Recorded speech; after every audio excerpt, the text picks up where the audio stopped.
But speaking of stories, Mr. Steve Shields, it's great to see you, by the way. Oh, well, thanks. I'm glad to be here. It's sometimes been a while because we have busy schedules. Oh, yeah. I think the last time I saw you was at the British Embassy. With the British Embassy. With my two the children. Kids, yep. Yeah. Yep. Enjoyed chatting with your kids. Yeah. Thank you for the compliments for them online. Yeah. Your story with Korea started in 1975. Well, it actually starts earlier than that. Okay. Let's go. Which it's just kind of how it's odd how events happen or get chained together. Yeah. In high school, No. my English teacher thought it was an important part of our life learning to have pen pal. Okay. Yeah. I remember. And in the old days, before internet, you actually wrote letters and put them in the post and sent them back and forth. Yeah. And luck of the draw, I got a similar-aged young high school student in Korea, a young woman, and that must have been quite exciting. It was. I was excited about that because here's somebody from a very different place, a different culture. We're in the early 1970s. Yeah. And I knew nothing really about Korea other than what I knew from history and the Korean War. So that and in we were only 20 years out from the Korean War at the time, so it wasn't that much old history. So we began corresponding, and we sent each other little gifts of things representative of the culture. My first Korean doll was sent to me by this young lady. Like one of the little wooden ones in a hanbok or something? Yes. Okay. Yeah. I know the ones. Yeah. I still have it. Oh, wow. What did you send that was representative of? Send over a gun? No.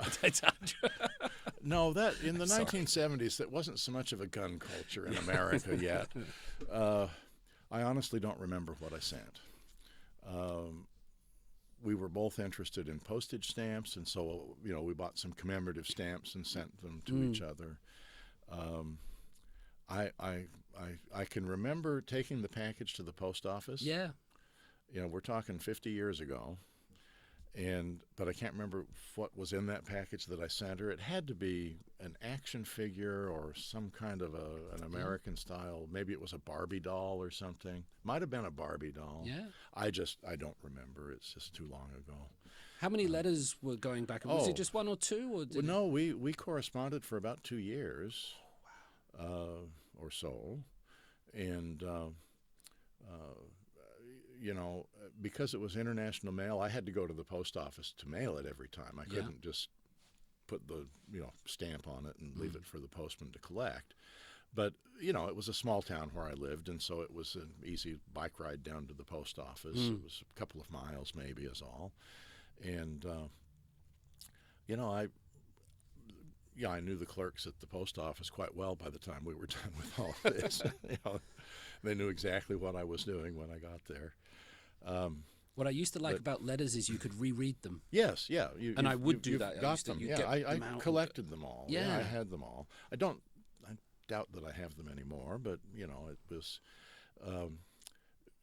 She lived in Yeongdeung-pol of Seoul. Wow. And her family had a shop in the market. They had a stall in the market. They sold fabric, cloth, and so not they weren't poor, but they weren't wealthy either. But people in the marketplaces that had shops and stalls like that, they were able to make do okay, and so she was able to go to high school, which in those days was a tuition based. It wasn't free. So if you could send your daughter to high school, you had some money to do that. Because even in the 70s, if you had to decide between who goes to high school, son or daughter, the son always had priority. So that she was able to go to high school was says something about the economy of the family. Fast forward a couple of years, when it came time for me to do my religious service, luck of the draw again, I didn't pick coming to Korea. It was picked for me. And I'd already had some background now because of my pen pal. Yeah. So I knew a little more about Korea, and I'd done some other reading and whatever. So that pen pal started about 1972, and by December of 75, I'm on a plane coming to Seoul. God, wow. And what were some of the other options? Do you know? well, I had no options. What were ones that could have been picked for you other than Korea? Wherever the church had something, I mean, there could have been 100 options, I suppose. Yeah, okay. And it's very serendipitous. so serendipitous or providential, as some might say. Yeah. But it was exciting, to come to a place that was unknown, but not totally unknown, because I've had a little bit of, knowledge about this. I didn't tell her I was coming to Korea, though. And after I got here, after I had been here for 2 or 3 months, I showed up at their stall in the marketplace and almost caused a heart attack by the part of, we walked into the marketplace. Yeah. I was not yet really speaking Korean. I was just learning. Yeah. And the people in the marketplace recognized me. She'd obviously shared over these years photos and things that we'd sent back and forth. And you're quite tall. And, as well, and I by do the stand way. out, Yeah. Especially in a 1970s crowd in Korea. I was a good 20, 30 centimeters taller than the average Korean. Yeah. I was tall. Yeah. I used to be able to walk down Jongno and see all the way down to Cheonggyeongni almost, over the heads of everybody. Can't do that anymore. So anyway, went in and met and had some friendship for a while. Yeah. But in the K-drama version, you two get married. Yes, I would realize that. Yeah. Well. But that's great that you could actually go and find her and put a face to all of that. I had the address. I mean, yeah. Even the old address system, as challenging as it was to find, it was still an address system, and there was a logic to it. Yeah. They lived above the market in an apartment, and that was their home, their community. I suspect there's high-rise apartment buildings on all that land now, but might be right. Lost track of her, and it's kind of weird when I think about it. It's like, had I kept in touch with her, what might have happened? Because now if she's still alive, and I would hope that she is, she's 67 years old. She's an old lady, as I am an old man. And it would be, it might be interesting if there was any way to ever track each other down, just for the sake of doing that. Hopefully she was able to get married and have children and grandchildren. It was always she was a good friend, friend. And I was too young to realize what I had in the way of friendship. And then there was no romantic inclinations there at all. It was strictly friendship. Yeah. And I wasn't looking for a woman. It was the luck of the draw in the high school class, and luck of the draw of coming to Korea to do that religious service. And so I came in 75, and feet on the ground on December 11th, 1975. That must have been cold. Where were you coming from? From Utah. Utah. So weather-wise, it was about the same. Okay. So it wasn't a shock really. But I do recommend to people who come for a visit, I said, December, January, February is probably not the best time of the year to come to Korea. It's a little chilly. Sorry, Mum. She's coming over for Christmas again. Well, there's another reason. She's not coming to Korea. She's coming to see the grandkids. You got that exactly right, not even me. My son understands when I go visit them, I'm not there to see him. Yeah, I'm there to see the grandkids, so... Hank told me when he was coming in that you had to, Hank Morris, our mutual friend, that you had to close curtains on the airplane and security, and there was Gatling guns or something. Well, yes, there was. We were under martial law at the time, and the window shades had to be pulled, and the interior of the cabin was darkened to land, because we were, even though it was Gimpo Airport, still not that far from North Korea. Yeah. And they believed that every plane landing and taking off could have been a target.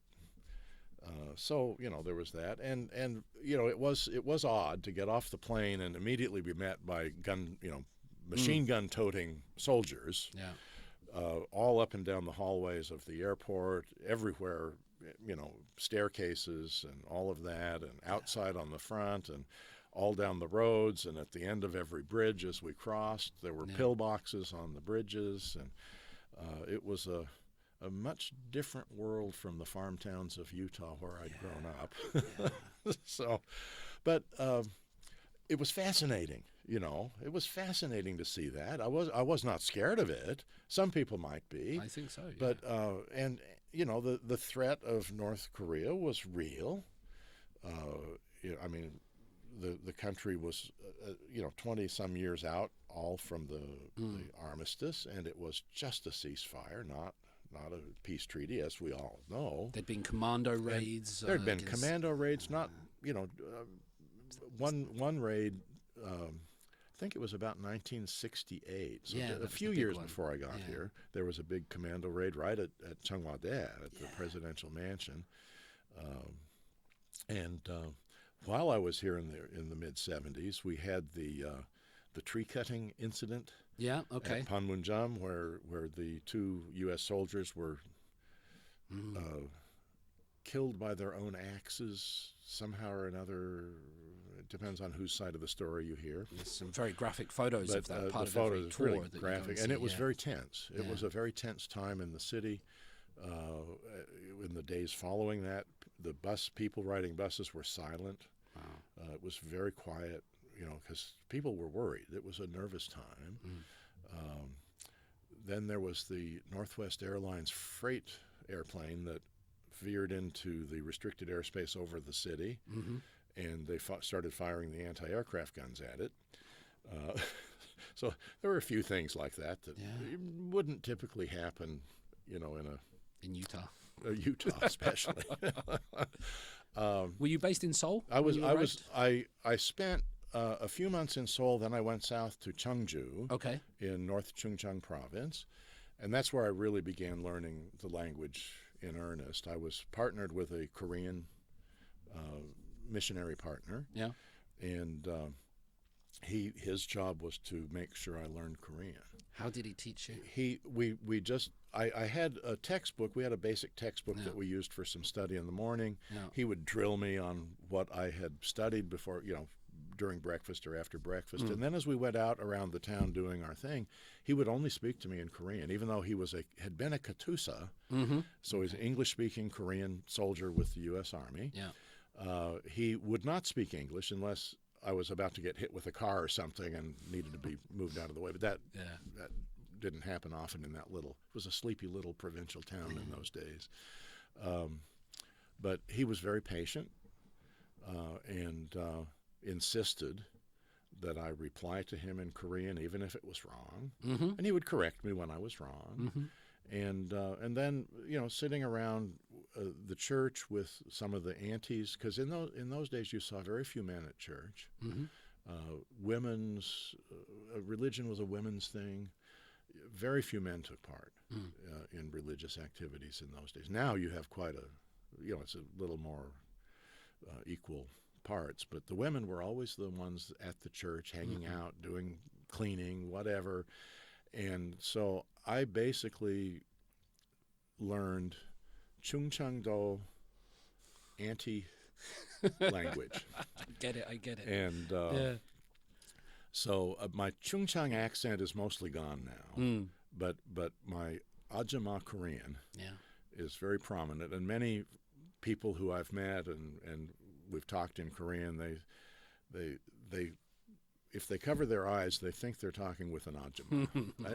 And it's like, I'm not ashamed of that, because that's who I really practiced my Korean with, were the aunties, the sisters at church, the ladies at church, who were, and still, even today, still are very willing to give me the word I'm looking for when I don't know the word, correct my use of a word or grammar, and I don't mind it at all. I'm grateful for that. That's how you learn. Some people feel like they're being criticized. Well, it is criticism in a way, but it's constructive criticism. And so I don't mind it at all, because I want to learn. And I keep a list of new words that I'm learning. 50 years after the fact, I'm still learning. What's a new one you've learned recently? Chungil-jam, taken from Chinese characters. Okay. It means a single man in a group of nothing but women. And at That's church, a very useful word. I'm often the only guy.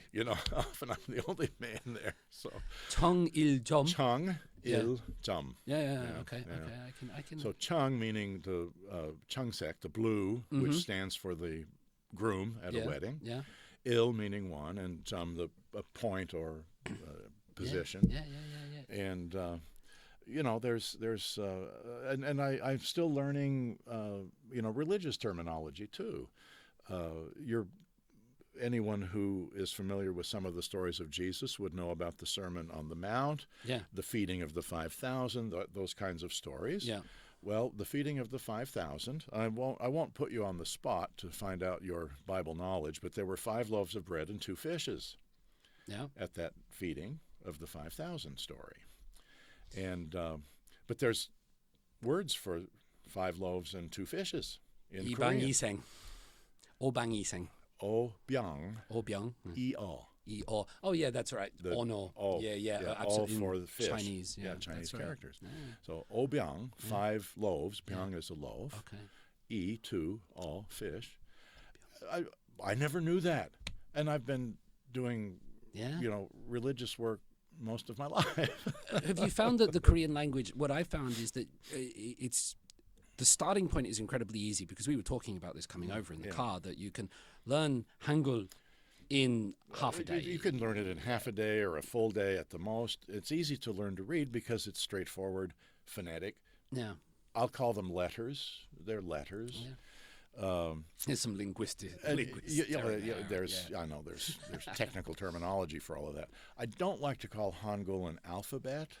Okay. Because alphabet comes from the Greek letters alpha beta. Yes. Which is,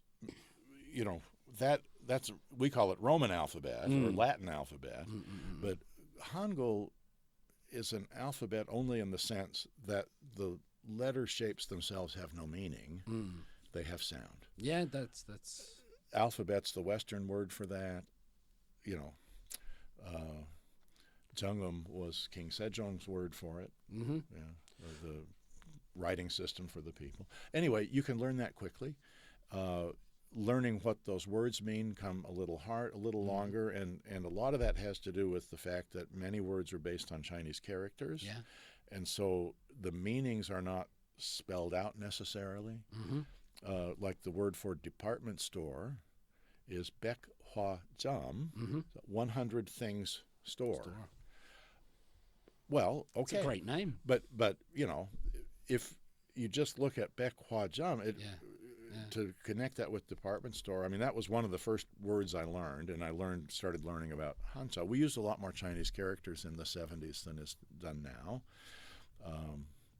Newspapers used to be mixed script. And nowadays, the only Chinese characters you see in newspapers, mostly they'll put in parentheses the person's name or place name or something. But in the old days, it was lots. So you had to have about 500 Chinese characters to read the daily newspaper. And it was still written top to bottom, right to left? It was, it was top to bottom, right to left. So the newspaper opened this way. So it was different. It was different. Even the Bibles the 2 columns were this way, not this way. Okay. And so it was, the Bible opened, you top to bottom, right Just to left. that alone, I think, must have been really. It was like awkward. Driving on the other side of the road or something. Yeah, it was very awkward. disorienting. But because Hangul is such a fascinating system, I mean, it was such a well-done system, you can write it up and down or straight ways or backwards even, and it all can make sense. Yeah. So it's not like we were taking English words and putting them up and down. That just would be so sort of acrostic impractical. poem or something, isn't it? They like doing. But I would carry a name card. We always had name cards, but I would carry one in my shirt pocket, and on the back, which was usually blank in those days. Nowadays, you see name cards with Korean on one side and English on the other. We didn't do that. I would start the week with 10 new words, and standing on the bus, which we did a lot of in those days, I'd try to learn those new words. And at the end of the week, if I had them all down, fine. If I didn't, I carried a few over. The other thing that I did was to listen to radio news broadcast. We had TV, but most people didn't have TVs, and so radio was a little more practical. And I wasn't worried about whether I could understand it, but I was just training my ears. That's right. And because I was in Chungcheongdo, listening to the local Chungcheongdo radio, that's where there's a distinctive accent. Can you give us a taste of it? Can you still remember? You just well, they speak a lot more slowly than Seoul. Yeah. And 그래요? Instead of Creole. 안녕하신가요? 안녕하신가요? 그래요? But it's slower, and the suffixes are different. I guess a little lilt on the end sometimes, and but instead of 안녕하세요, it was 안녕하신가요? 안녕하신가요? It just slight differences. It's not unintelligible. It's just a slight. Anyashu is a different. And that's another. They have all of these ones. All that kind of stuff. Yeah. Anyway, listening to the radio trained the ears, and then I was trying to read out of the Bible in Korean for several minutes a day, just to practice getting my tongue wrapped around all the syllables and the word changes.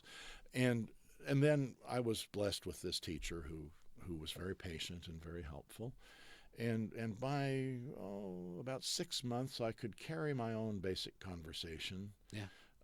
I could share simply at church if I had prepared some things. I could easily introduce myself, but it's a tough language to learn. The linguists say that it's for an English speaker, native English speaker, it's one of the top 5 most difficult languages to learn. But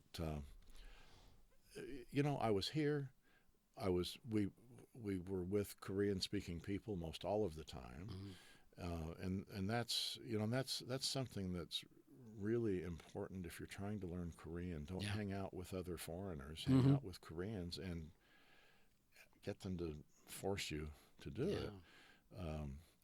I've had students head off to the States or Europe or Canada for university, and they often would come to me as their pastor and need my blessing to leave because they were taking a significant role at church. Yeah. And I'd say, well, there's only 3 things that you must agree to do, and I'll give you my blessing. Oh, yes, Pastor, what's that? I said, well, number 1, you cannot have a Korean roommate. You must get a non-Korean speaking roommate. That's now. I said, number 2. That's only number 1. Yeah. After your English classes are over, they're going off. They have to. Most Korean kids have to spend a while learning English before they can get into sometimes they can get right in from here, but in those days it was a little harder. I say those days, back in the 90s even. I said, number 2, after class, you can't hang out with any of your fellow Korean students. And number 3, you can't go to a Korean church for the first year you're there. Wow. What are you doing to their jong, Steve? They kind of look at me, and one young man took me the most seriously. He got a Chinese roommate. They're both learning English, so all they could speak to each other was English. Okay. He wasn't 100% faithful about not hanging out with Koreans, but he took it to heart and didn't. And he went to an American English-speaking church. And offered to play organ for them, So he after a year of really getting his English ahead, he applied for a master's degree program at a university, and got in with a scholarship, and went on later to do PhD work, and had a full ride scholarship from University of Illinois Urbana-Champaign-Urbana, and did his PhD work there. And they even gave him a living stipend as part of his scholarship. So he credits me, that's bless nice. his heart, for forcing him to really get his English good. And he's not 100% perfect after all these years. He's been in the States now for 20-some years. He's a organist for a huge Catholic parish, full-time musician for this Catholic parish. They do 11 masses on Sundays. It's a multicultural area, so there's the Mass in Tagalog for the Filipinos, and then there's the Spanish Mass a couple of times, and he's doing all the music. He runs several choirs for the parish. Fantastic. He's done really well. Yeah. Done remarkably well. And he gives me a lot of credit for pushing him with my stipulations on English.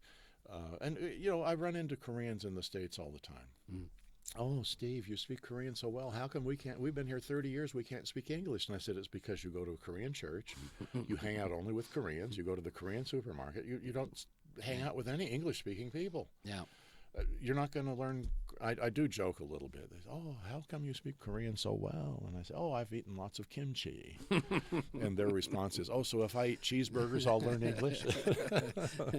No, but you might get rather big. But, even here in this country, we have obesity problems with children now because of the Western fast food culture that's brought in. And we've seen the rice consumption dip and the bread consumption go up like crazy. Lifestyles have changed. It's changed immensely. It used to be that there would be some students in my class, or you would see some kind of small people in society. I don't say that with any disrespect, but they would be genuinely quite small. Yes, yeah. Now at university, these kids are towering above me. In just 20 years, the current generation, their height has just shot up like crazy. It's not unusual for me to be on the subway and see a young kid duck to get in. Yeah. And I look up and I say, holy cow, you're taller than me. And I suppose if I stood up, he probably would be. But, there's all of those things come with partly, sanitation. Yes. Better food, better health care. That's not the whole story, but that's part of it. And, when I first came to Korea, most of the streets in Seoul were not paved. Once you got out of the downtown area, there might be one track down the middle of this dirt area that was kind of like road. A dust road. Then is it? Well, it was mostly mud. Really, we had so much rain and snow melt and stuff in the winter that when I went to Cheongju, it was even less developed. It was very rare to find paved roads outside of the city center, and so a lot of walking on dirt roads, dusty in the dry air at times and muddy in the wet times. And does that affect what people wear then? Because nowadays everybody's pretty dressed up. People did not have fashion in those days. Right. It was practical, rugged wear. Not blue jeans. That kind of stuff was not really available, but pretty rugged wear. And most people didn't have more than one or two sets of clothes. For the most, I mean, of course, there was a wealthy class that had, all this stuff, but the ordinary people were pretty plain. The students always had to wear their uniforms, even when they weren't in school, even on the weekends. They were in school on weekends anyway. Well, all day Saturday, but even if they had a day off to go on a church picnic or whatever, they had to wear their school uniforms all the time. They were just knyang-hakseng. That's all they had. Was school uniforms. They had no other clothes, and even in family portraits, the kids are wearing their uniforms. Oh, wow. They didn't have dress-up clothes for church. They'd go to church in their uniforms. And they all had their name tags on, and everybody knew which ones were the students, and if they weren't supposed to be in a place, it was easy to identify them. Yeah, okay. The uniforms were not flattering at all. Even into the 70s, the boys' uniforms were still very Japanese style, very old style uniforms. The girls had skirts, but they were not. These days, you see these school uniforms with plaid skirts and colors, and it was Looks all a bit like black. a K-pop video. It was all black. Okay. And girls always had bobbed hair. Of course, we were living in a time in the 70s where there were haircut rules and skirt length rules. And was that serious? Because I've read about it, like the Yushin and it was serious. The men's hair lengths. Yeah, it was serious stuff. I've seen men pulled off the street into a local police. We called them police boxes in those days, the little corner police station, which we don't see much of anymore. And they would just shear their hair right there. I mean, it was just forced haircut. Yeah. and and measuring with a measuring tape the length of the girl's skirt from her knee, up. And this was for conservatism, for conformity. Do you have a sense? It was just for the military style. It was a decree from the president, Park Chung-hee, who felt like there was some, roll us into the Western world where you have the Beatles and marijuana, and we have all the U.S. military here, and in those days we had 3 times as many U.S. soldiers on the ground here than we do now. So there were close to 100,000 U.S. troops. That many there? It was huge. Wow. And, this Western liberal influence was disrupting society here. And Park Chung-hee would not have it. And so rules were put in place to make people be old-style Koreans or not adopt Western stuff, and it was a battle, culture of war in a way. A real cultural war, and older generation. Well, at least with President Park, we knew where we stood. We knew what was what we could do, what we couldn't do. Now with democracy, it's like, well, you can do this or you can do that. You can vote for that guy or this guy.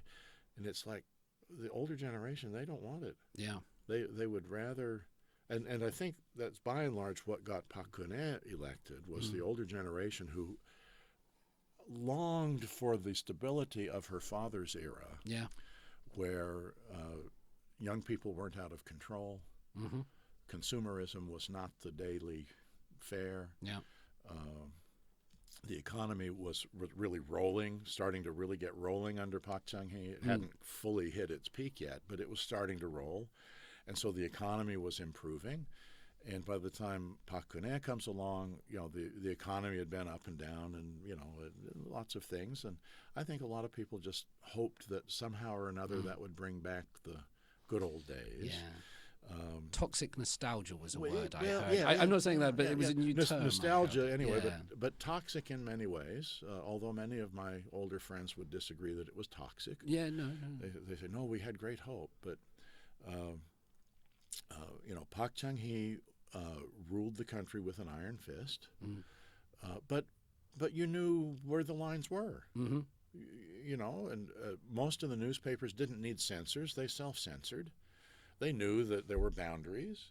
Now, when we got Time and Newsweek magazines from the U.S., pages were missing and halves of pages were cut out, and a lot of stuff was blotted out by this huge team of censors hidden away in some probably dank concrete warehouse with black magic markers. But the local newspapers, they knew where the boundaries were, and they stayed respectful of those boundaries. Was there exercise and songs in the morning? I sometimes read about the people had to, because Park Chung-hee was a military guy who woke up at a certain time and he wanted the whole nation to it. That was when I lived in Cheongju, I was about a block away from City Hall. Okay. 6 o'clock in the morning. The loudspeakers started up. Oh, gee. And all the city employees were out in the ground in front of the city hall doing their morning exercise.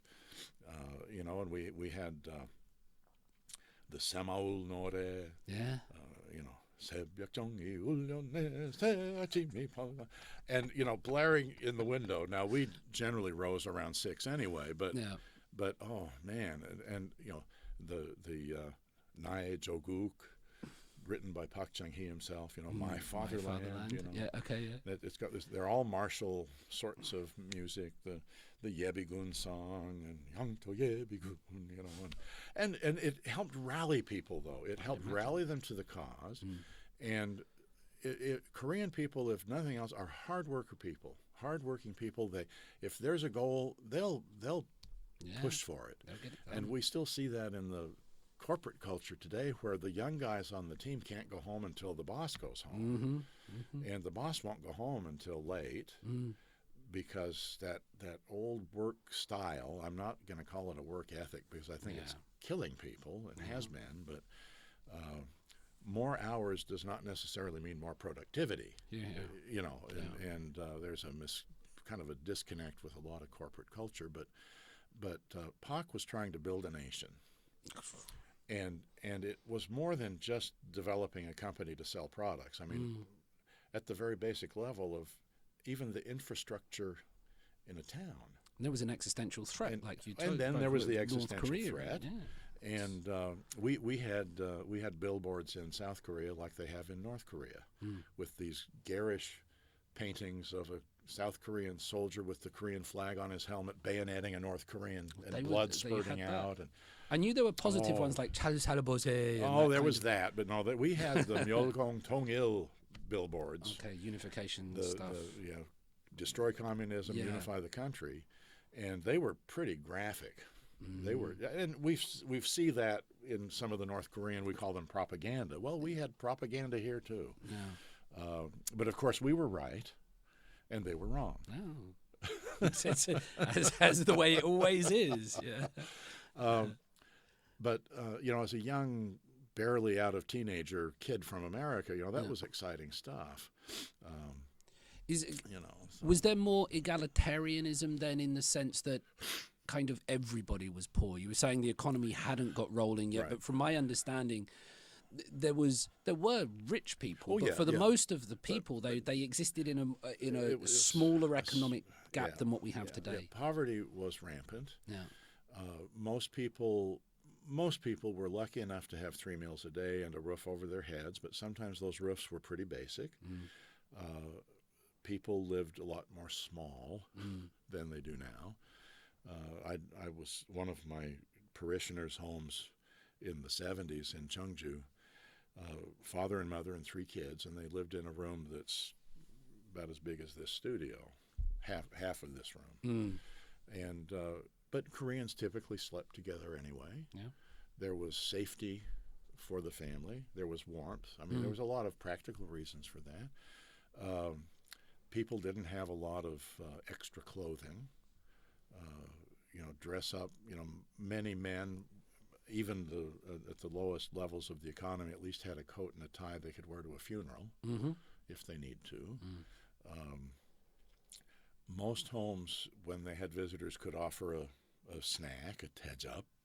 What kind of snacks were people? Well, it was in the season we had green tomatoes that we'd dip in sugar, apples. That sounds right. But families that couldn't offer a Tizzard were there, and you had to kind of use your nunchi, your eyes, to figure out that, okay, we need to make sure we're not there anywhere around mealtime so that they don't feel embarrassed or guilty or obligated. And for a 20-year-old kid from America, it was hard to figure that all out. Yeah. And I know I made mistakes. I just was fumbling around. I wasn't much outside the farm myself. So we didn't grow up poor. My dad was a school teacher, but school teachers in America weren't at the top of the levels anyway. But I grew up in a home that had a lot more than many Korean families had in the 70s. How did Korean people react to you in general? So I'm sure people around the church might have been quite welcoming, but was there... I've seen photos, and you were very distinct back then. Most people were welcoming. Yeah. I was a curiosity when I got outside the city more. Yeah. A lot of little kids would yell out, "Miguk Saram, Miguk Saram," and some still do that to me. And you get outside of the main city, and they do that. Yeah. But not so much anymore because they're familiar with it. And now it's not Miguk Saram, it's Wegukin. or Migukin, yeah. Or but Migukin yeah, or they something. might have Wegukin. Yeah. And I would turn that right around on these little kids, and I'd turn around and say, "Hanguk Saram, Hanguk Saram." And they would laugh and go off on their merry way. And sometimes when I've gone to tourist places back in the 70s especially, and sometimes even into the 90s, I remember being with some foreign guests. I took them down to the folk village in Yongin. Oh, yeah.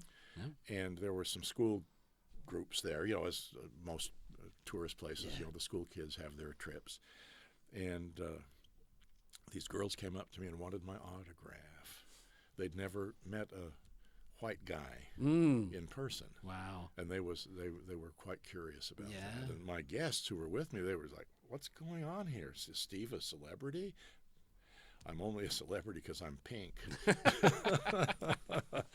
and had to explain. I mean, I don't know that there's too many places now in the country you can go where a white guy or a black guy or a Southeast Asian guy is going to be a curiosity at all. Yeah.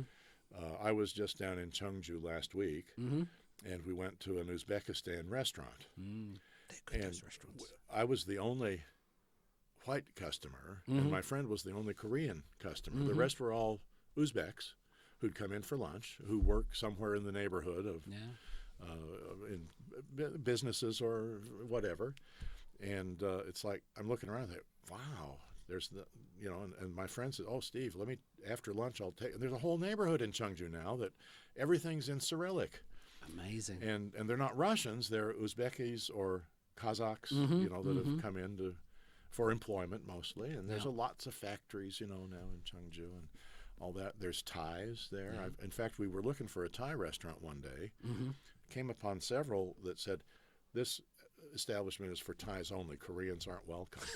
A bit of revenge for you. and it's like, well, when we found out, it was they're basically clubs for the Thais to after work to be able to let their hair down and do Thai stuff. And it's not so much that they're going to be racist, but they just need a place that's kind of their hangout place. I get it. To be able to speak in Thai and eat Thai food that most non-Thais would never eat because it's so unfamiliar. There's some really unfamiliar Thai foods. If you've been a tourist in Thailand, you've never seen the Thai food that Thai people eat.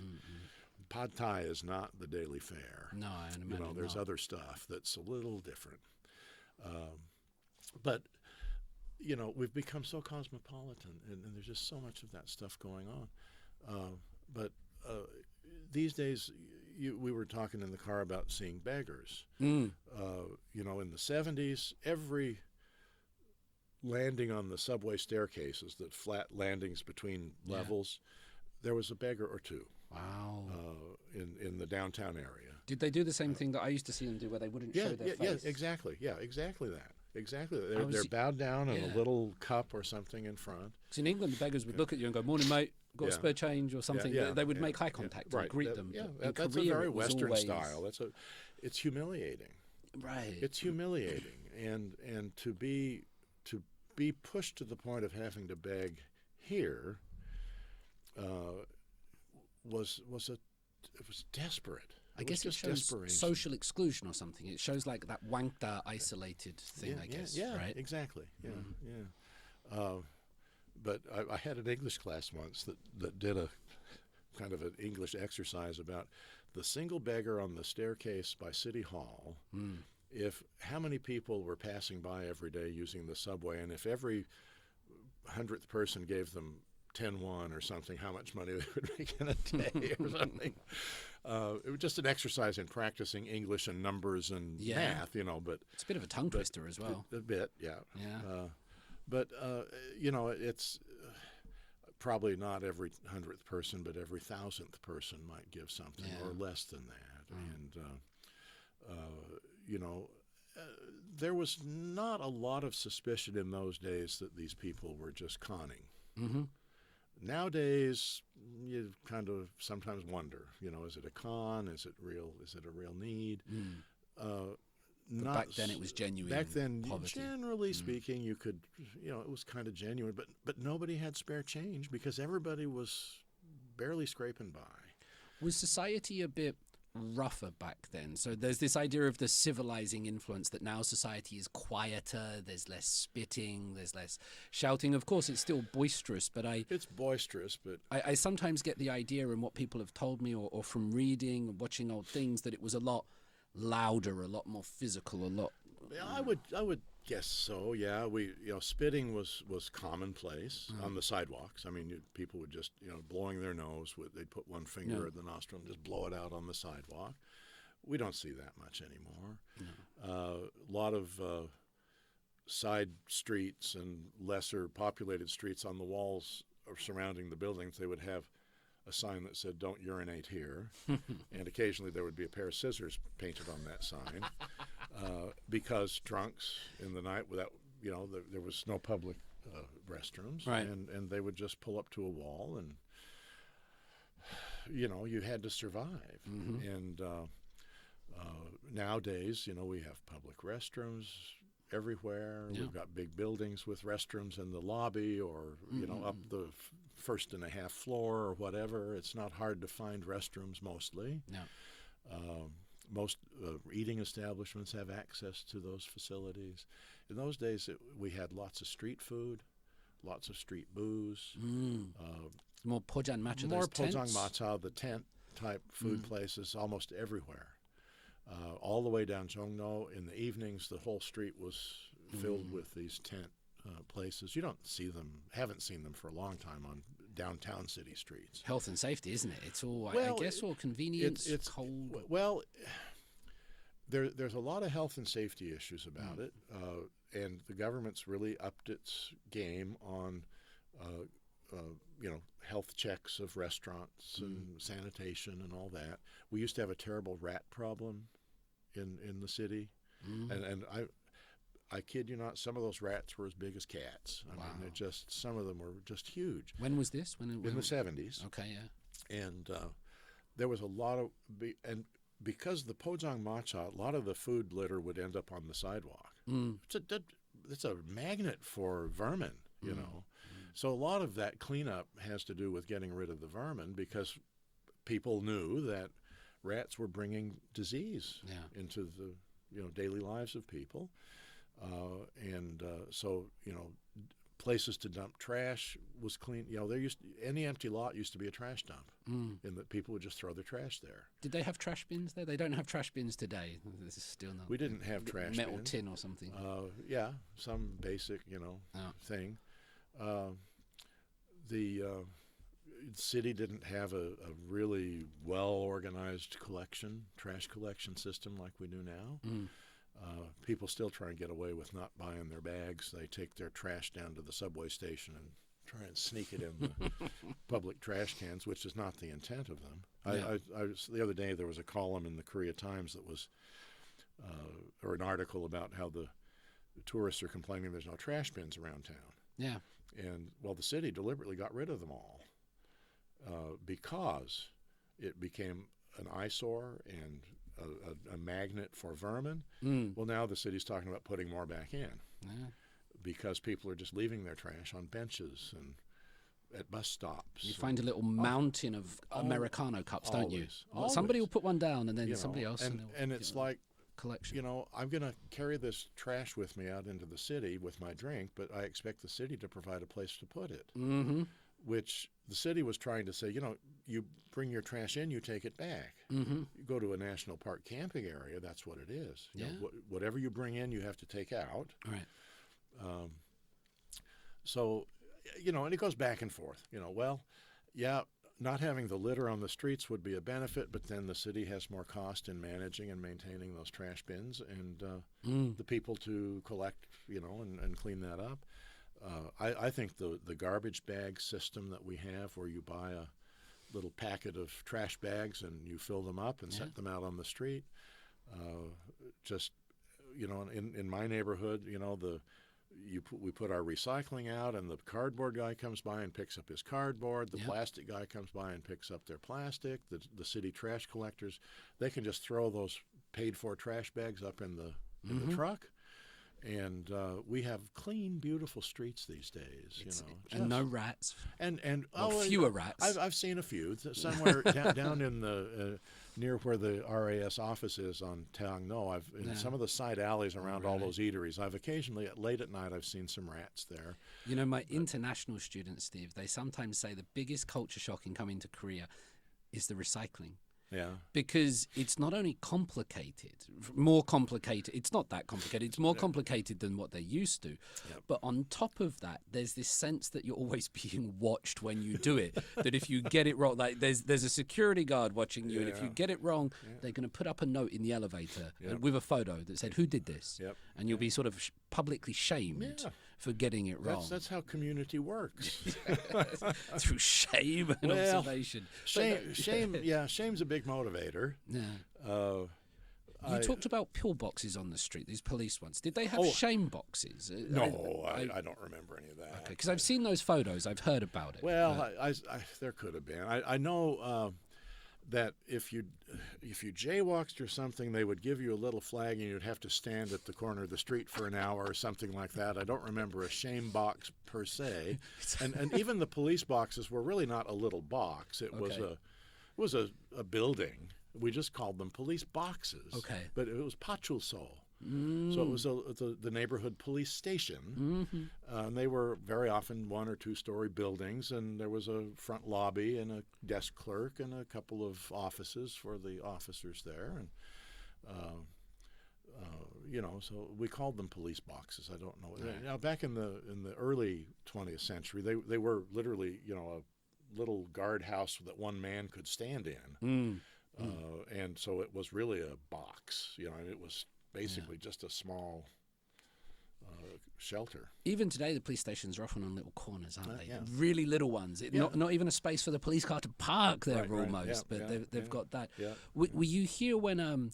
I want to ask, if I can, a couple of questions about Park Chung-hee, just while we're here, because you've spoken about it a bit, and my curiosity is piqued. Yeah. The first one is that I get the impression from what I'm reading that Park Chung-hee, for all that he did, he didn't put a lot of money into his own pocket. He didn't build statues of himself and siphon off all the nation's money and become sort of a dictator. So I wonder if you have an impression of that. Second one is, what was it like when he died? Because we see all the photos from North Korea with the people and, they're fake tears or this when Kim Il-sung or Kim Jong-il goes. Do you have any observation about that transition time as well? As far as I've ever read and learned and heard, Park Chung-hee was not big on himself. Oh yeah, we had his photo in all the public buildings. Even at church, we had to have his photo in our hallway along with the Korean flag and the photo of the president. Newsreels in the movie theaters before we saw the movie, there was always, President Park visits the new Pohang steel plant, and President Park does this, and President Park. It was basically... That's a bit North Korean, isn't it? There was not a lot of difference here, except that we had American flags down here, and the North Koreans had Russian flags or whatever. But the style of venerating and focusing on the leader was really important. Did they call him Kaka? Kaka is like Kaka. Your Excellency or Your something? Excellency. It's not President, is it? Well, Tae-tong-young is President, so it was, my Lord President. If we were in a British system, my Lord, the judges are called my Lord. Yes. It's kind of that sort of really a high level of respect. I think it was Kim Young-sam who finally got rid of that and said, let's just say Tae-tong-young Nim, which is a common honorific. Yeah. Gakha meant, just next to the emperor, kind of. I mean, really high level. But that was what they knew in those days. Lee Seung-man had done that, and so it was just carryover from what was being done. Unlike Lee Seung-man, Park Chung-hee did not have his face on any of the money. He did not build statues all over the place. There were statues of Lee Seung-man in all the schoolyards, and there was millions and millions spent on statues of Lee Seung-man. Wow. Because every schoolyard had statues. There were public parks with his statue, and his face stared at you from all the paper money. Are there many of those statues still left? No, they're all gone. They're all gone. There were many of them destroyed. Yeah. There might be 1 or 2 left in a museum somewhere, but they were erased fairly quickly. It's kind of like what happened in Afghanistan. No, Iraq. Iraq when they toppled the statue of Saddam Hussein. Yeah. But Lee Seung-man, just about every paper money that was printed by the Bank of Korea once the Korean War was over had his face on it. Oh, wow. There was one that was designed American style with the portrait in the center. Yeah. After having a few bills with the portrait on the left side, the one in the center, Lee Seung-man hated because people would fold their money and it would put a crease down his face. And so he outlawed that, and then they started putting his portrait on the right. There were even coins with his face on them. Oh, wow. Have you got any of those? Oh, yeah. The 100 Huan coin had Isung Wan. Yeah. The currency was 1 and then Huan and then 1 again. Well, during the Japanese, it was the Japanese pronunciation of yen, but the Chinese characters all pretty much the same. Okay. What was Nyang? Nyang was the earlier version of the money, okay. And it was a measurement of silver. That makes sense. Okay. But Park Chung-hee didn't build the statues like Park Chung-hee didn't do that. No. And, I mean, he was in command. There was no question. And you never asked questions. You never criticized. Some of his closest advisors were allowed to offer opinions. When he wanted to build the expressway between Seoul and Busan, it was going to cost hundreds of millions of U.S. dollars in the 70s. Some of his advisors said, "Oh, Mr. President, don't we need other things more important than that?" I mean, they had to be careful with their criticism, or they were out. But he said, "No." He said, "We need the highway. The factories are all here in Seoul. The port is in Busan." And he was building an export economy. You had to get the goods to the ships, and Incheon's not a great freight harbor because of the high tide problem. And Pak knew that. They said, "But there's the train." He said, "The trains are too slow," because there were no high-speed trains in those days. The trains of the 70s stopped at every little village, and it could take 12 to 18 hours to get to Busan from Seoul, which was faster than walking, faster than a horse cart. But with the highway, he could get freight trucks. In those days, you could actually drive from Seoul to Busan in under 4 hours because the traffic was so little. We only had 2 lanes each way in those days, too. Now we've got 5 or 6 lanes each way in some parts of that number 1 expressway, and you still take hours and hours to get there. But his vision for what the country could become was incredible. His methods, I think most would say, are questionable. Because it was a heavy-handed methodology. And I'm not saying he should have a committee, make a majority, whatever, but he simply had the power to decree whatever. And so subway line number 1 was built by decree. There was no haggling at all about that. So no, we're going to build it. There was no train through the city. Cheonggyeongni was the train station on the east, and Seoul-yok was the train station on the west. Okay. There was nothing that connected the two, and so subway line number 1 was the connector. And it had to go underground because there was no room otherwise to build it. So that was built by decree. President Park said, "We will build a subway. Here's the paperwork. Go get it done." And property owners were not compensated fairly. Property was just simply taken, and, for the good of the nation. So the methods were, There was some opposition. I mean, Kim Dae-jung and Kim Yong-sam, they survived They luckily survived all of that. But it was not easy for either one of those men. Right. There was a lot of, they had a hard time. Kim Dae-jung carried the limp until Kim Dae-jung, days, was, to the day he died, was not quite handicapped, but pretty close to it because of his injuries to his leg. Kim Yong-sam did not quite get the same bad treatment. He wasn't quite as vocal as Dae-jung, as DJ was, I guess. I don't know. But that both of them became successors of Park Chung-hee is kind of a testament to their tenacity. Agreed. Of saying, we have a different view of what our country can be. And both of those men were democratic in any way you want to define that. Their predecessors had by and large not been. Even Lee Seung-man was not a democratic president. There was assassinations and that going on from the Lee Seung-man, from what I read and understand. Well, we don't know who was doing those assassinations, but Lee Seung-man made just as good a use of the Sodaemun prison as the Japanese had. So did Chun Du-hwan. So did Park Chung-hee. Yeah. We don't talk about that history. But anyway. What was it like when Park Chung-hee went? When the news came that he had died, I had worked for a while for the Economic Planning Board under Vice Premier Nam Duck-woo. Is that right? Nam Duck-woo I didn't know this, Steve. was probably would still be considered the preeminent Korean economist. Is this the one that used to history. smoke a pipe with a bald head? Or am I thinking of a different Korean economist? I don't remember him smoking. a pipe. Okay. I'm thinking. Yeah. Okay. Anyway, sorry. Vice Premier Nam had been educated at University of Oklahoma in the U.S.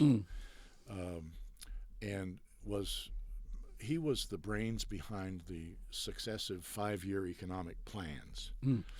He put that all together, and President Park would come down to the Economic Planning Board offices, which in those days were housed in the Ministry of Finance building, which was next door to the U.S. Embassy. The current U.S. Embassy Chancery was now it's the Museum of Modern History.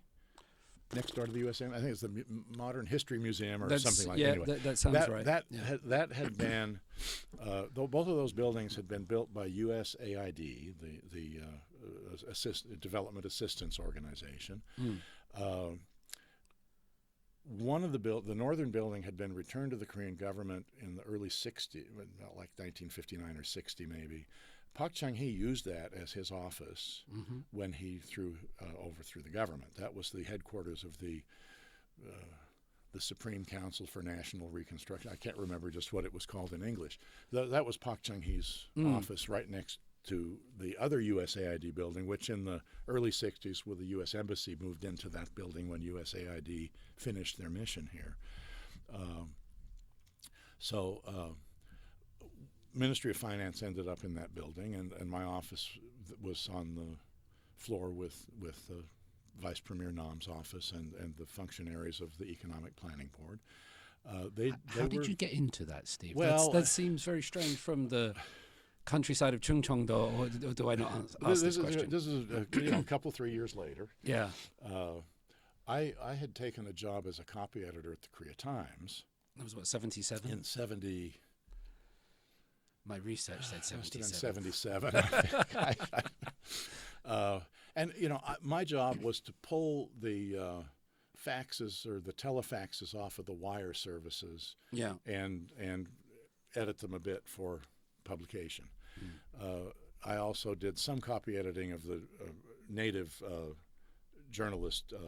When I say native, I don't mean Korean people, but the typewritten articles that I would do some copy editing, correct some grammar, and we didn't have computers, so they were clacking away on typewriters and the telefax, teletype. What was it called? Teletype. I'm not sure. They were rattling off in the corner. Yeah.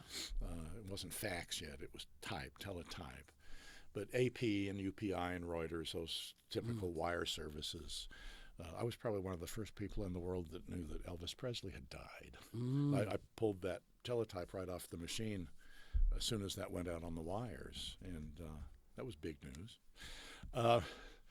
One day in the newspaper, in the Korea Times, there was a little ad for, we need an English copy editor at the Economic Planning Board. So it's just across the street practically in those days. And so I walked over and applied, and they hired me.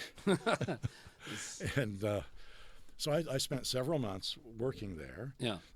They did a monthly English language economic report, basically to foster investment in Korean businesses and industry. And occasionally, Vice Premier Nam would have me help him with a letter that he needed to write in English, even though his English was absolutely superb.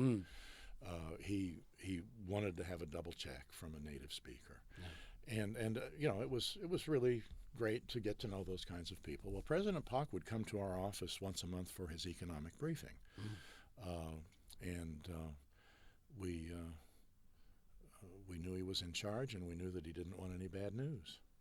And so the economy was always rosy and delightful, and it's just here and there. And people had gotten to the point, especially after his wife took a bullet at the National Theater that day in 74, I think it was. I think it was Terrible. August 15th. It was Terrible. Liberation Yes, it Day, was 74. Liberation Day. They I were think. inaugurating this new National Theater on Yeah. Namsan. And, the man had ice for blood. I mean, you see the KBS video of that thing. They take his wife off stage, and he stands back up and continues his speech as if nothing had happened. He had nerves of steel. I heard he started wearing sunglasses and getting a bit more paranoid after that. He'd always been wearing sunglasses. Oh, okay. He'd always worn sunglasses. He didn't want people to see his eyes. His eyes were scary. Really? Did you ever spend in the same room with him? Yes. Or? Yeah. Okay. Yeah. He was a very short man compared to me. Yeah. But even shorter than many of his contemporaries. He was rather small.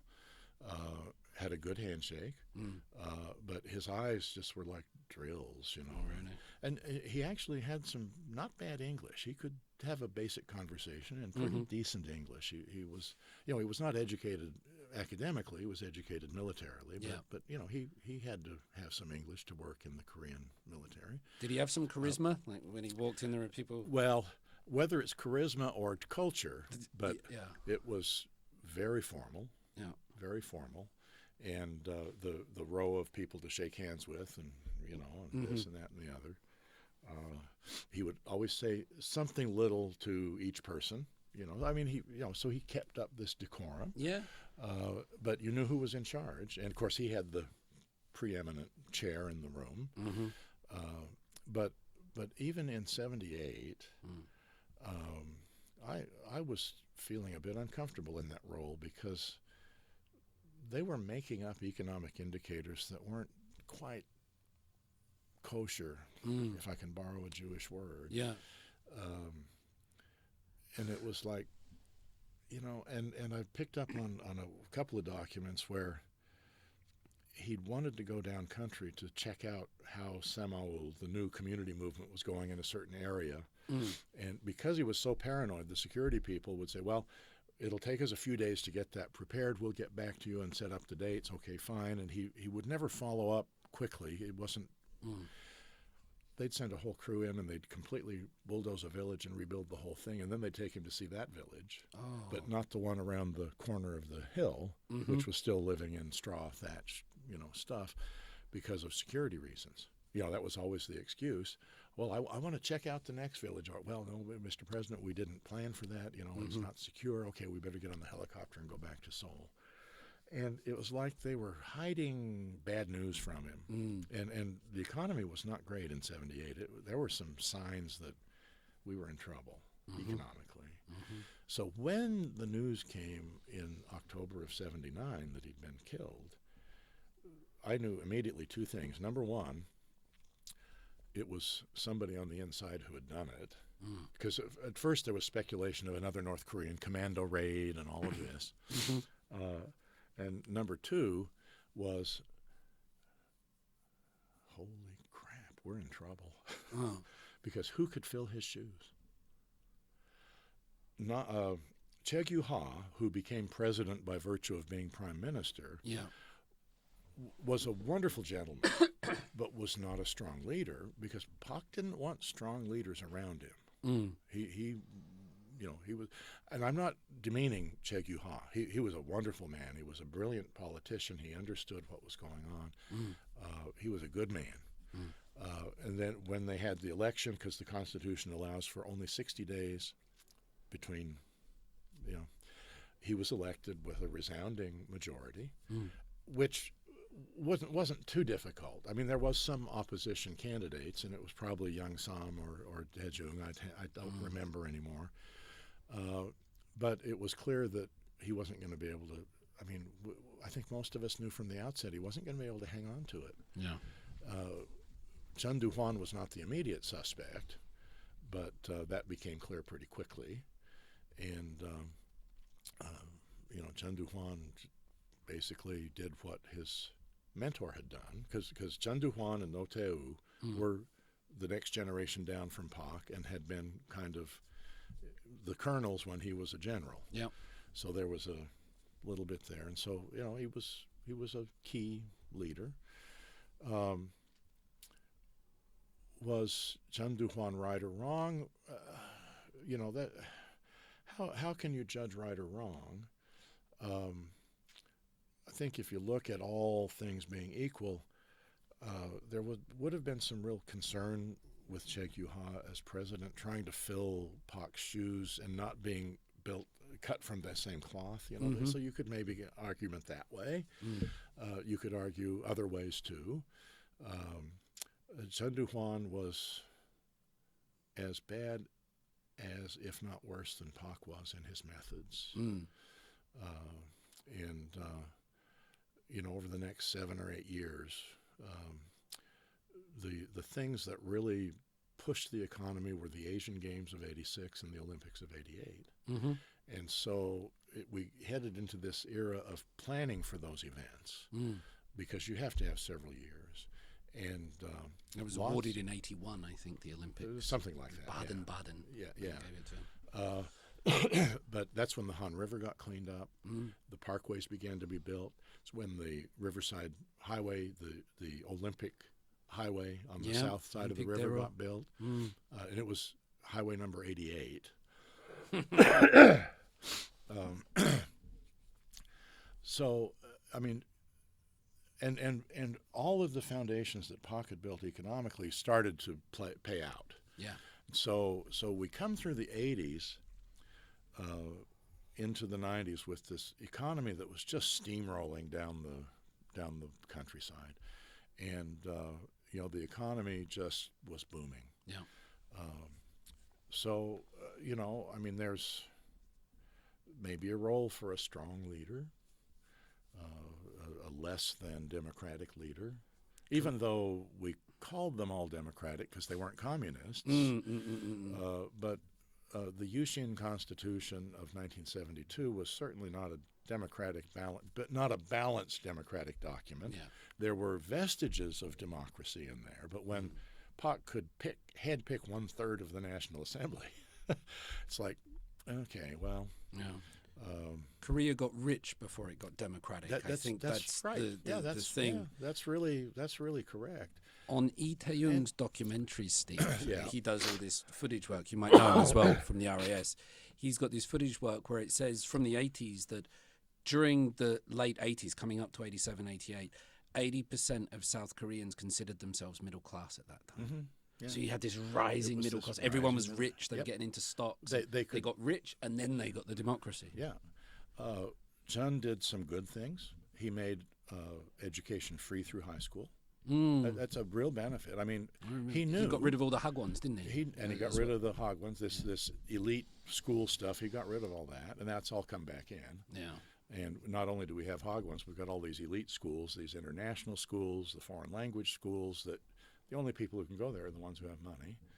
And the whole idea of public education was to get rid of the elites. And Park himself was not an elite. No. You know, he had come from a very poor family with many kids, started being a school teacher, you know, early on in his life during, you know, the time he was, and saw that a career in the military was really a good economic choice. But unfortunately, it was the Imperial Japanese Army, because that was the only army there was.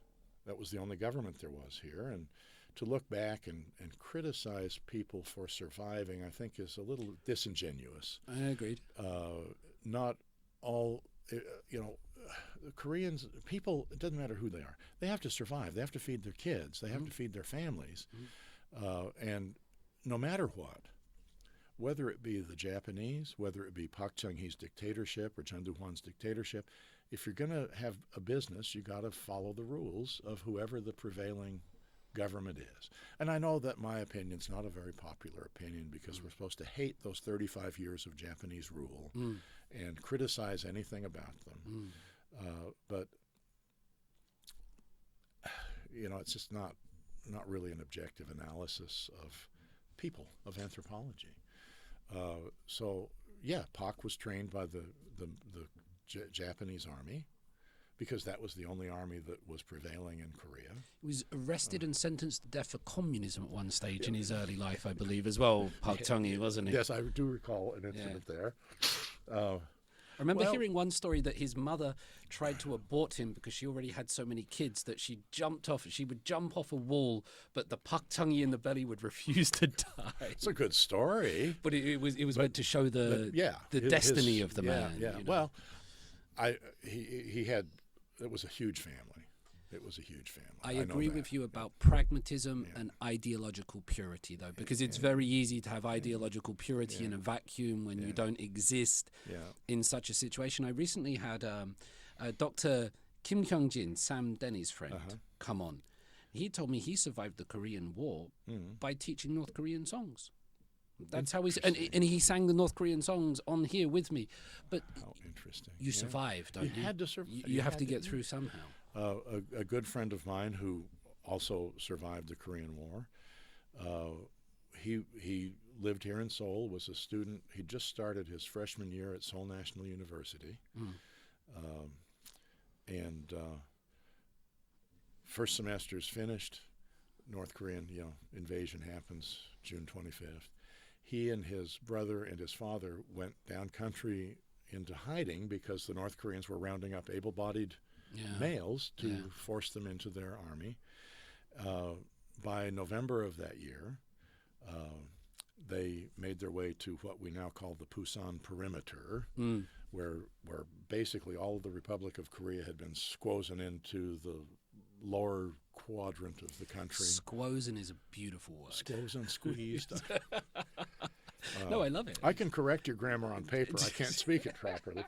That was all that was left of Korea, just that last it was little just, slither. you just had that little part of Gyeongsang that was left. Daegu and Pusan were it. And he made his way there because he was a smart young man. He was 19 at the time. Growing up during the Japanese era, he spoke Japanese. He had learned some Russian and could read and write Chinese characters quite well because in his era there was a lot of use of that. And he also taught himself to speak English, self-taught. Wow. So that was found out, and he was made as a translator, an interpreter for the artillery. And they'd have the forward spotters, with their binoculars hone in on a target. He would interpret that back to the U.S. military people who were running the big guns at the time, because there were no Koreans that could run them yet. He was interpreting after 6 months, the things got organized to where he went to Fort Sill, Oklahoma, as the interpreter for the first cadre of Korean artillery guys, and ended up staying the whole war there. But so he survived the Korean War by being able to teaching himself English, and being lucky to get out of the Seoul area to where he wasn't conscripted by the North Koreans. Those stories. You could fill books with those kinds of stories. And he's 93 this year, and I'm afraid that story is going to be lost because it's like nobody's really paying attention to what it was like. Language is so important, isn't it, Steve? We started talking about language on this, but we did. Yeah. When you can communicate with somebody, it brings you closer to them. It makes you useful. It allows connection, and you don't need to get every tantisak kind of preposition and article right. It doesn't matter as long as you understand. But when that boundary exists between you and other people, that linguistic boundary, then you get cultural boundary, and you get all the others that come with it. I think, so that language is so important.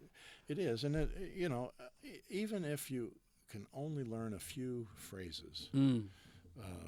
Years ago, in a place where I lived, there was a Kurdish family that had sought asylum in the U.S. They were in the Syrian part of where the Kurdish people live, Kurdistan, if you will, and so I learned to greet him in Arabic and to say thank you. And that's all I could speak in Arabic. But every time I came in the shop and I'd say Salam alaikum. And he was just, here's a guy in this town where there's no other Arabic-speaking people, and he's trying. And some of their pastries are just to die for. But, And if you eat too many, you will die. But I mean, just for that, to just learn that little bit of stuff, it goes a long way with building friendships, relationships. Yeah. And one word can lead to another. One word leads to another. And during the summer, we had the World Boy Scout, well, not Boy Scout, it's Scout Jamboree, because it's now a non-binary organization. This is a very sensitive subject. I wasn't expecting you to bring this up. We're talking about language. We had a group of church folks, of our denomination folks from Tahiti come, 6 boys, teenage boys, high school age boys, and their leader, who's a woman. And because I have the connection with church, I know all of their families. I've been to Tahiti, and I knew this woman, known her for several years. And she speaks only French. Okay. A few words of English. Most of the boys speak only French because they're just first year in high school or third year in middle school age kids, and they live in a French place. Tahiti's part of France. Yeah. So they don't teach English in school as their major language. French people don't like English. And well, but there's a little crass a bit of stuff there.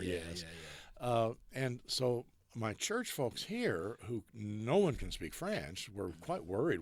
They're going to stay with us for several days before the event, and our role was to give them some sightseeing and things like that.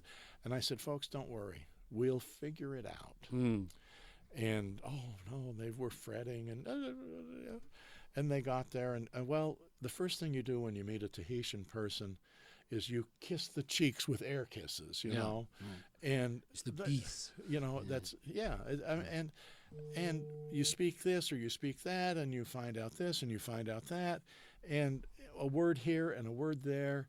And then one of the boys opened up and could actually speak English reasonably competently. Not great, but it was understandable. And they wanted to learn some Korean words. Yes. How do you say I love you in Korean? And I said, I get this. Okay, I got it. I know what's going on back home. Yeah. Teenagers. And, it was kind of a magical time for my folks. I go to a Korean church, so they're all Koreans. It was magical for them because they felt like they got to know all of these people, even though they weren't carrying on lengthy conversations. We took them to Gyeongbokgung. We took them to Namdaemun, Sijang for some shopping. And these boys are just, Tahiti's not a big place. Right. Some of the boys had traveled to Paris with their parents as younger kids. They'd never been in a city this big, ever. Now, Paris is big, but if you're a little kid traveling with your parents, you don't see it quite the same way. Paris is a little bit different. And they're looking up. Their necks are back, and they're looking up, and it's like, oh my word! The tallest building in Tahiti is like 4 stories or 5 stories. There's no need. There's no Lotte Tower there. No, there's no Lotte Tower there. And I'm not being negative about Tahiti either. It's a different place. Yeah. And these boys at 14 have not had lots of worldwide experiences. But they were not the least bit hesitant about going to this jamboree and meeting people from all over the world, none of them speaking each other's languages. And despite all that happened, they came back so charged up about all these friends they'd met, and they traded their scarves, with this one or that one or whatever.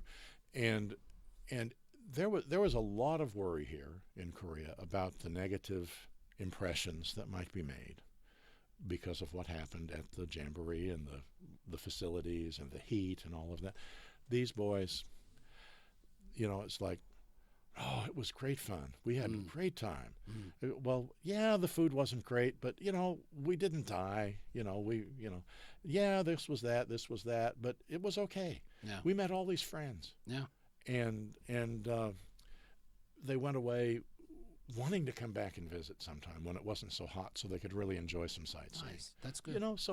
I don't think the worries that many had are going to be fulfilled. There was a worry about the Busan Expo. Oh, this is going to ruin our chances for that. I think Saudi Arabia was always going to win that, wasn't it? I think so, yeah. Sorry, Busan.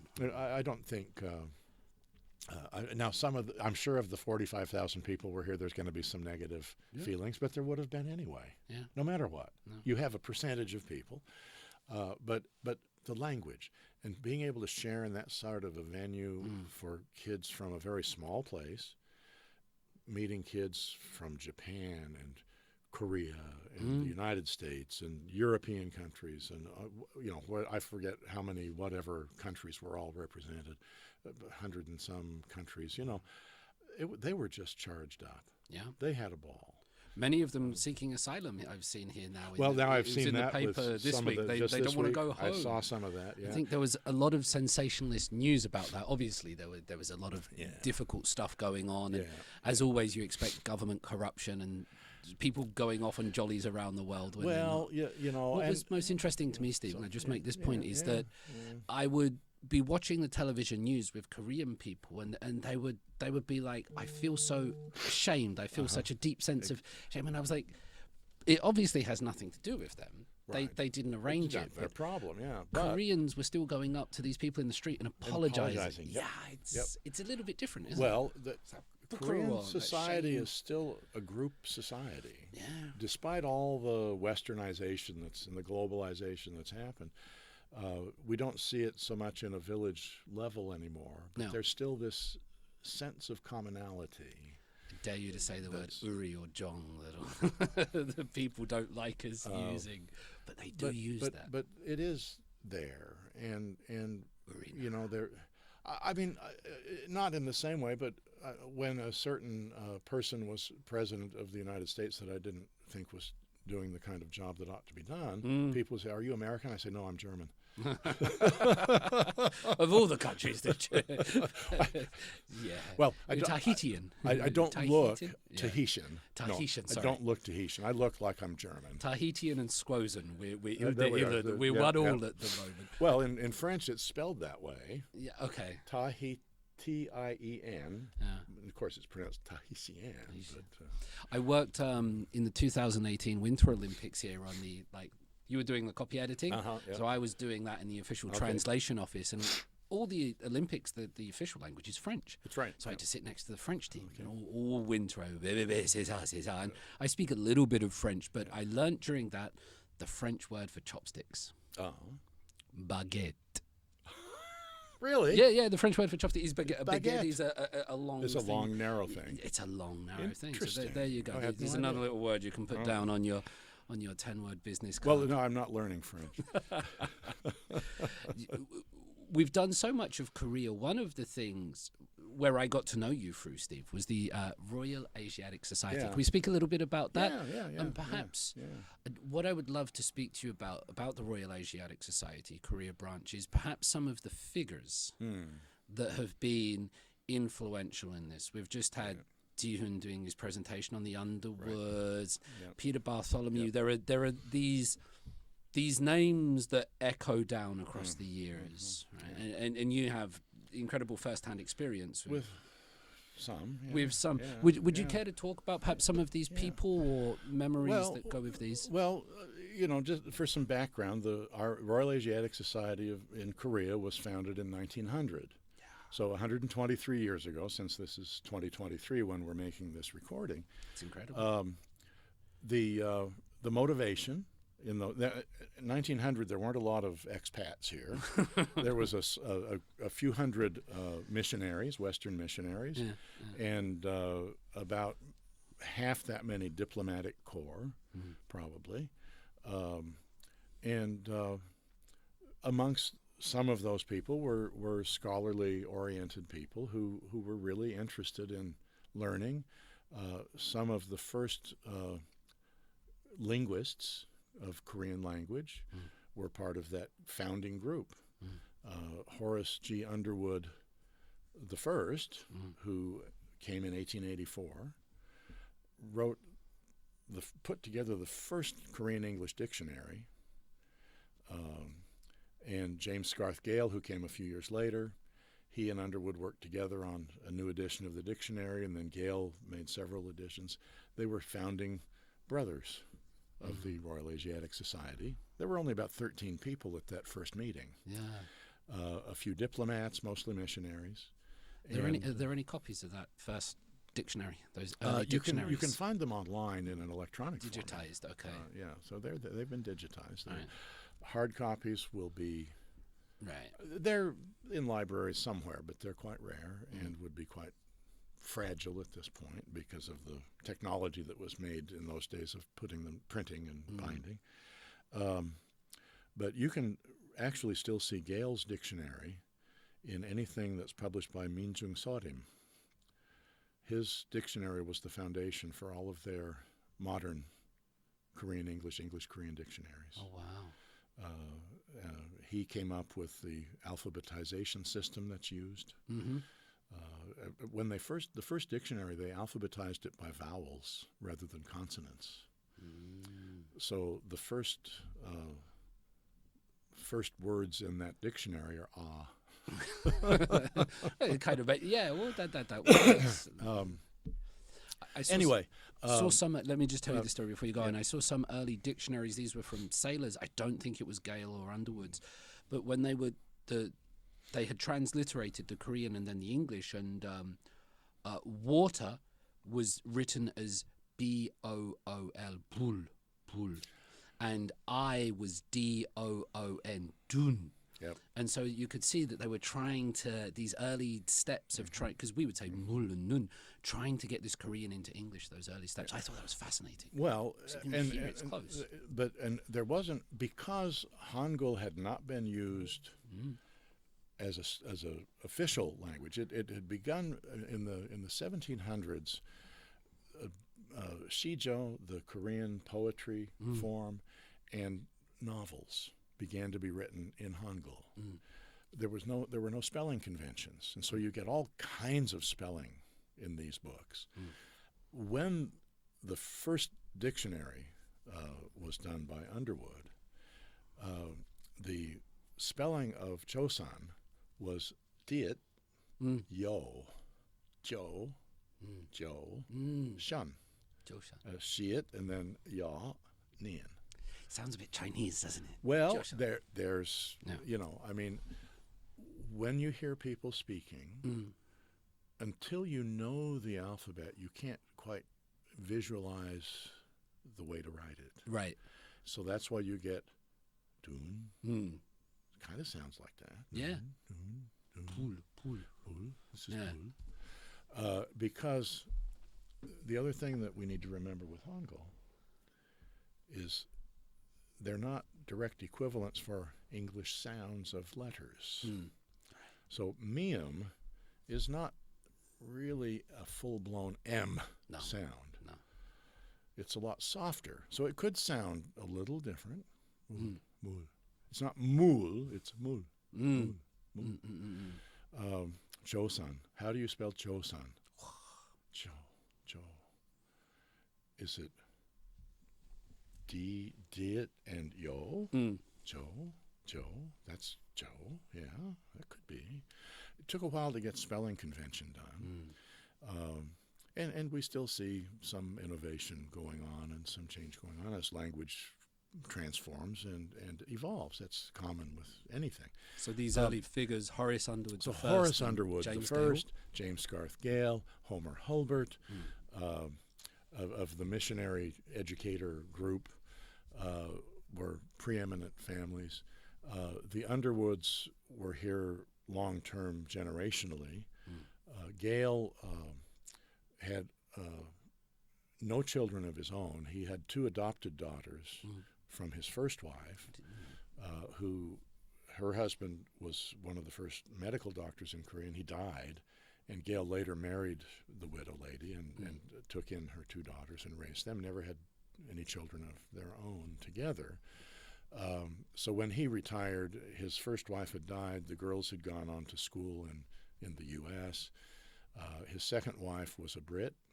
Her father had been a businessman in Yokohama. And when they retired, they retired in Bath, England.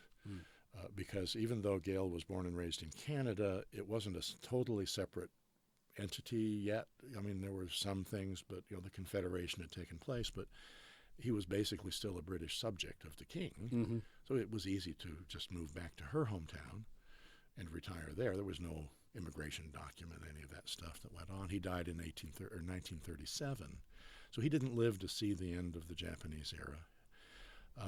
Horace Underwood I died in 1916, got ill, went to the States to recover and died there. But the Underwood family still is in Korea today. The fourth generation, the great-grandson of Horace Underwood I, Peter, is still here. He's a life member of RAS.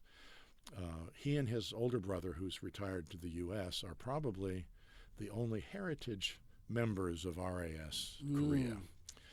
Well deserved. There are no Gales. There are no Holberts. Is that Fred Underwood in the U.S.? Fred is a cousin of Peter's. Yeah, okay. Fred's uncle was Horace G. Underwood II, Peter's father. When Peter's father was born, grandfather was still alive. Father's name was Horace H. Underwood. Horace G. II was born, and so he was named Horace Grant Underwood II. And then when, the other brother had been born, Horace Underwood, he was named after his grandfather, Horace H. Underwood. So he was Horace H. II. Yeah. But because their first names are all Horace, it gets really confusing. Really confusing. So I call them Horace 1, Horace 2, Horace 3, Horace 4, just to shorten it all. Horace 4, Horace H. Underwood, who used to be the second when his father was still alive, is in the U.S., retired. Your biography I just read was Horace 3. Is that correct? And the book you just read is Horace 3. Right. The autobiography of Horace G. Underwood. Fascinating book. He was the whole family are quite a remarkable family, but we educator, missionary, scholars, all of them. Horace G. Underwood I, Horace #1, was a founding member of Royal Asiatic Society Korea, but never did much publishing in the journal because he was busy working on the Bible translation and dictionary work, lexicography, and grammar work. He did a grammar textbook for others to learn Korean. So he kept really busy.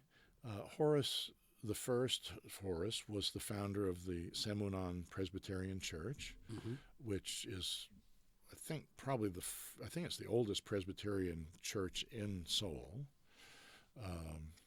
and the family still continued to have connections with that church.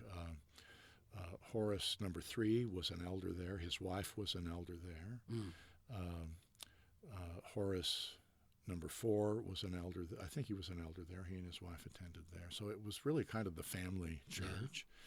And there's, in fact, in the new building they built 10 years ago, there's a whole level of the building that's the Underwood Memorial Hall in that church. So, I mean, I need to go and see that, I think. Underwoods are, and of course, the Underwood family have been the primary guts behind Yonsei University.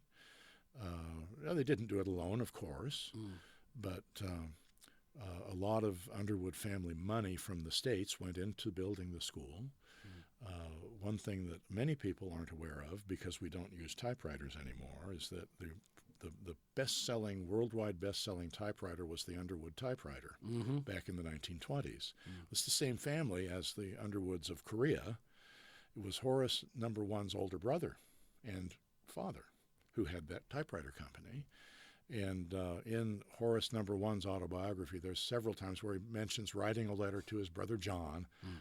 I just need $35 to build a new house in Seoul. Or, some phenomenally almost nothing money that could build a house. And I might be wrong on the 30. It might have been $350, but it was just, And a lot of that Underwood family money went into, and Horace #1 was the baby, and he was the child given to God's work, which was not uncommon amongst Calvinists from Scotland and England in those days. That was, they did that often. When Horace #1 headed out on missionary work, he was headed to China, he thought, ends up here. And Peter Underwood is still on the board of Yonsei University, fourth generation. Horace's children and Peter's kids don't live in Korea. So when Peter finally leaves the country, which is not anytime soon, he and his wife are planning to be, what would we call it, bicontinental. Yeah, I like it. She's from Australia, and so they'll spend some time in Australia. They'll spend some time here and go back and forth a bit while their health holds. So Peter has, Peter's on the board of Seoul Foreign School, which his great-grandmother started or something like that. And so, there's a huge family connection. And RAS, all of those Underwood family members have been members of RAS through the generations. Horace number 2 and Horace number 3 have both been presidents multiple terms over the decades. We did a list of past presidents, and in one instance I listed Horace number 3 just as Horace G. Underwood, and in a later instance I listed him as Dr. Horace G. Underwood, and the editor said, well, don't we need to put doctor on the... No, he didn't have his doctor's degree then. He didn't get it until later, so... But all of really them, going to confuse people with the Horaces. And all of them are scholars. Yes. They've been educators. Even Horace I, although an ordained missionary, but he was a teacher. He taught chemistry and biology, and was instrumental in the whole first Western hospital story that happened in those early years. He was teaching in the medical school, teaching those young students chemistry and biology, and was a missionary and a pastor on the other side of things. Was he connected to the royal family? Was he connected to Gojong? Well, all of them were. Yeah. All of those first group of missionaries, their wives especially, were chummy with Queen Min, the empress who was killed in 1894 or 5. Oh dear. The Japanese attack on the Gabo was 1894. 84. Yeah, it was the next year. It would have been 85. I think, yeah. But for several years before that, those missionaries' wives were making all the food for the royal family, because King Gojong didn't trust anybody, but he did feel he could trust the missionary wives. Yeah. In fact, when James Gale married the widow of the doctor, and John, why can't I ever remember that man's name? Oh dear. Queen Min gave them a wedding gift of $500 silver dollars, Mexican silver dollars, which were very commonly circulated in Asia. The Mexican government was pressing their vast supplies of silver into these coins. Okay. And they were used for international trade for decades. She gave them $500 and several bolts of silk, and Mrs. Underwood was fit to be tied. I'm a better friend of the Queen than she is. Well, you didn't just get married. You've been married for a few years now. Yeah. I mean, it was just these two women just, it was interesting. Do you have any of those Mexican dollars in your collection? I do not. Okay. Gale's annual salary when he got married was $500.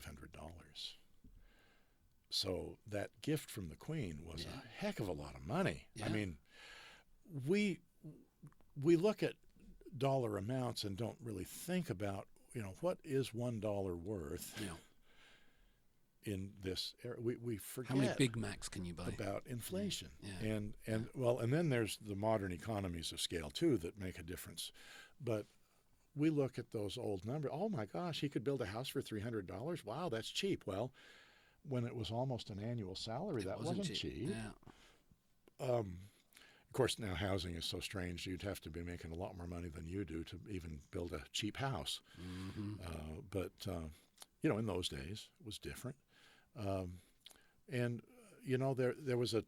There were probably twice as many women missionaries as there were men, but we never hear the stories of the women. That's right. And there were no women involved in founding RAS, probably Mary Scranton? Well, there's one that comes to mind. Yeah, but because of Ewha University and all that.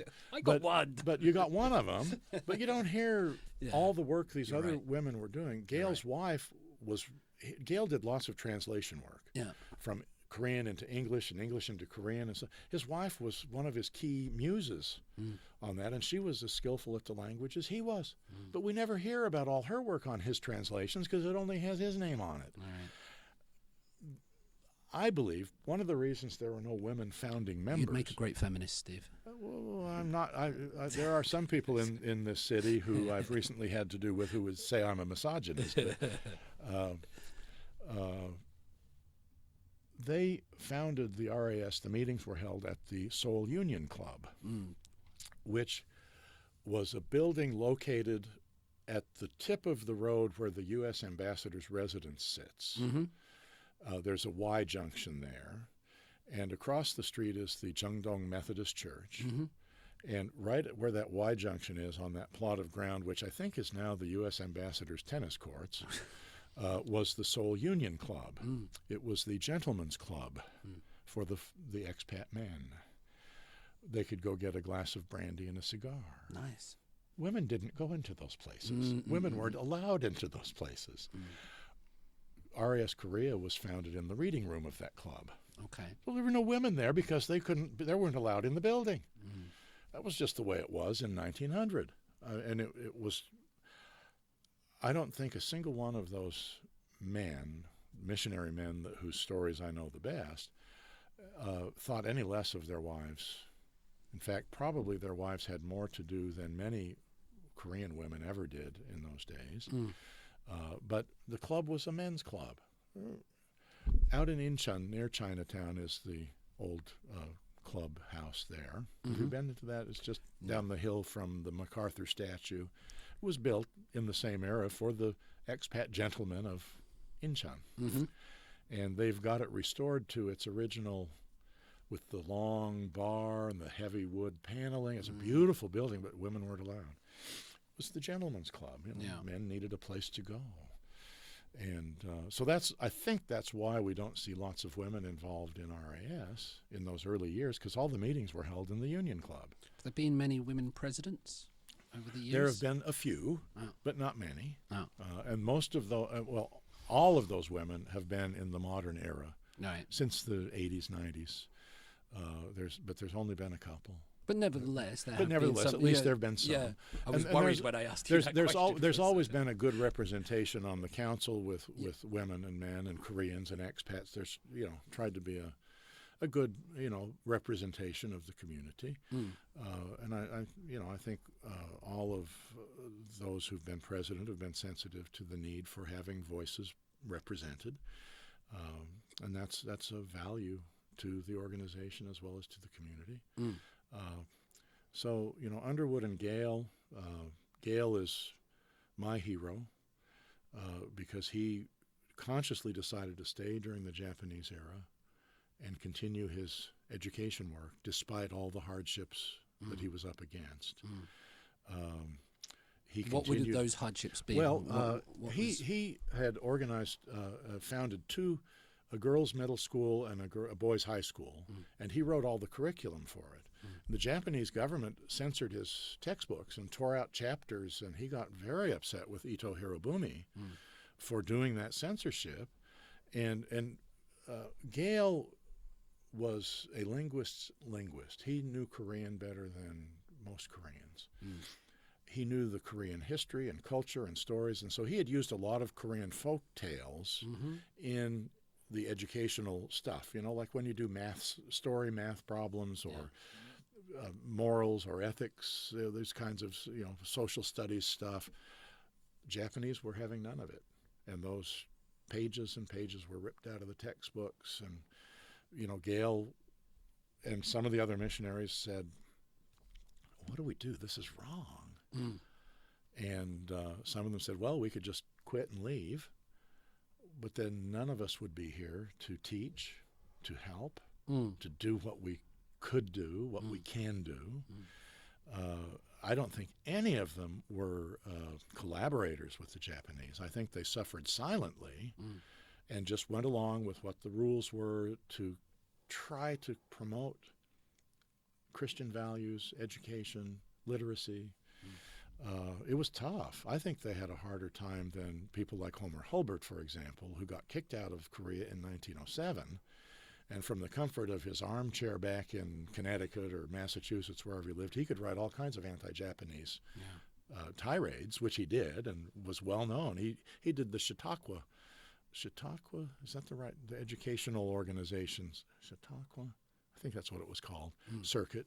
Got paid very well for all of his anti-Japanese lectures. He's still heralded today, Homer Holbert, is that... He's the only one heralded today. We don't hear as much about Gale. No, because Gale and all the other guys died before liberation. Holbert still was alive after liberation, and his former middle school student became the first president.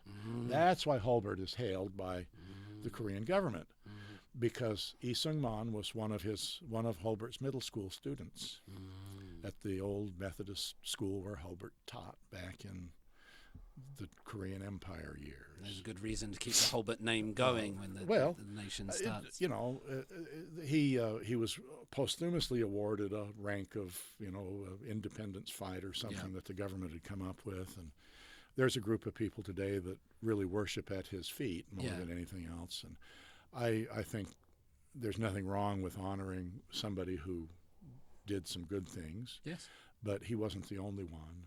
And all of the translation work that was done here, all of the linguistic work that was done here, it was all team efforts. They were all helping each other, working with each other. The Bible Translation Committee, you do this book, you do that book, you do that book, and then they'd do it, and then they'd get together and read the translations, and they would edit each other, and it was a group effort. And Holbert's History of Korea, the 2-volume History of Korea that he wrote, and the time was a really good scholarly history, as good as could be done. Not a popular history. Gale later wrote a popular history for ordinary folk like me that still in print today and available digitally online and stuff like that, where it's you can read it and understand it. Holbert's, you have to think a little harder because it's a little higher level scholarly. That's okay. But Gale died in 1937, so he didn't live to see the liberation of Korea. Underwood died in 1916, early in the years, before it really got bad. Bad enough in 1916, but it got worse in the 1930s. Gale left Korea simply because he was finished. He retired, and the society that had funded him said he had to go home. The Underwoods, on the other hand, Horace Underwood #2, was an education missionary paid by the university, what became Yonsei University. So his retirement, he could stay here. Right. And the family all then worked for the university and could stay here. But the other missionaries were funded by a mission society who insisted they return to their homelands. Had Horace Underwood I lived to retirement age, that may have happened to him too. But since he died he was only 50-something when he died. Tuberculosis and cholera and all, I forget what it was that I think it might have been tuberculosis. All too common in those days in the underdeveloped world. Even in America we had it in those years. So, while we're on this time period, Steve, can I ask you about the influence of Christianity on Korea? Because you're mentioning these missionaries, they're doing their work, and that's what also brought you over here. Now, to give one perspective to try and frame this question, the early missionaries, perhaps, and correct me if I'm wrong, they were building schools for people that previously weren't educated under the Joseon dynasty. They were building schools for women. They were building schools for poor people. They were building schools for the blind. On top of the schools, they were also building or establishing newspapers to get information out, and they're also building hospitals. And they were putting down the foundations for civil society or democracy and sowing the seeds, even if not directly, but putting down the foundations, we might say. And this was something that, despite whatever else might have happened during the 500-odd years of the Joseon or the Yi dynasty, of that hadn't really happened before. So what's your take on the influence of Christianity on the Korean story in the last 100-odd years? There's no question the influence has been powerful. And it's interesting to compare China and Japan, who actually, both of those countries had a lot more missionary work being done than Korea ever had.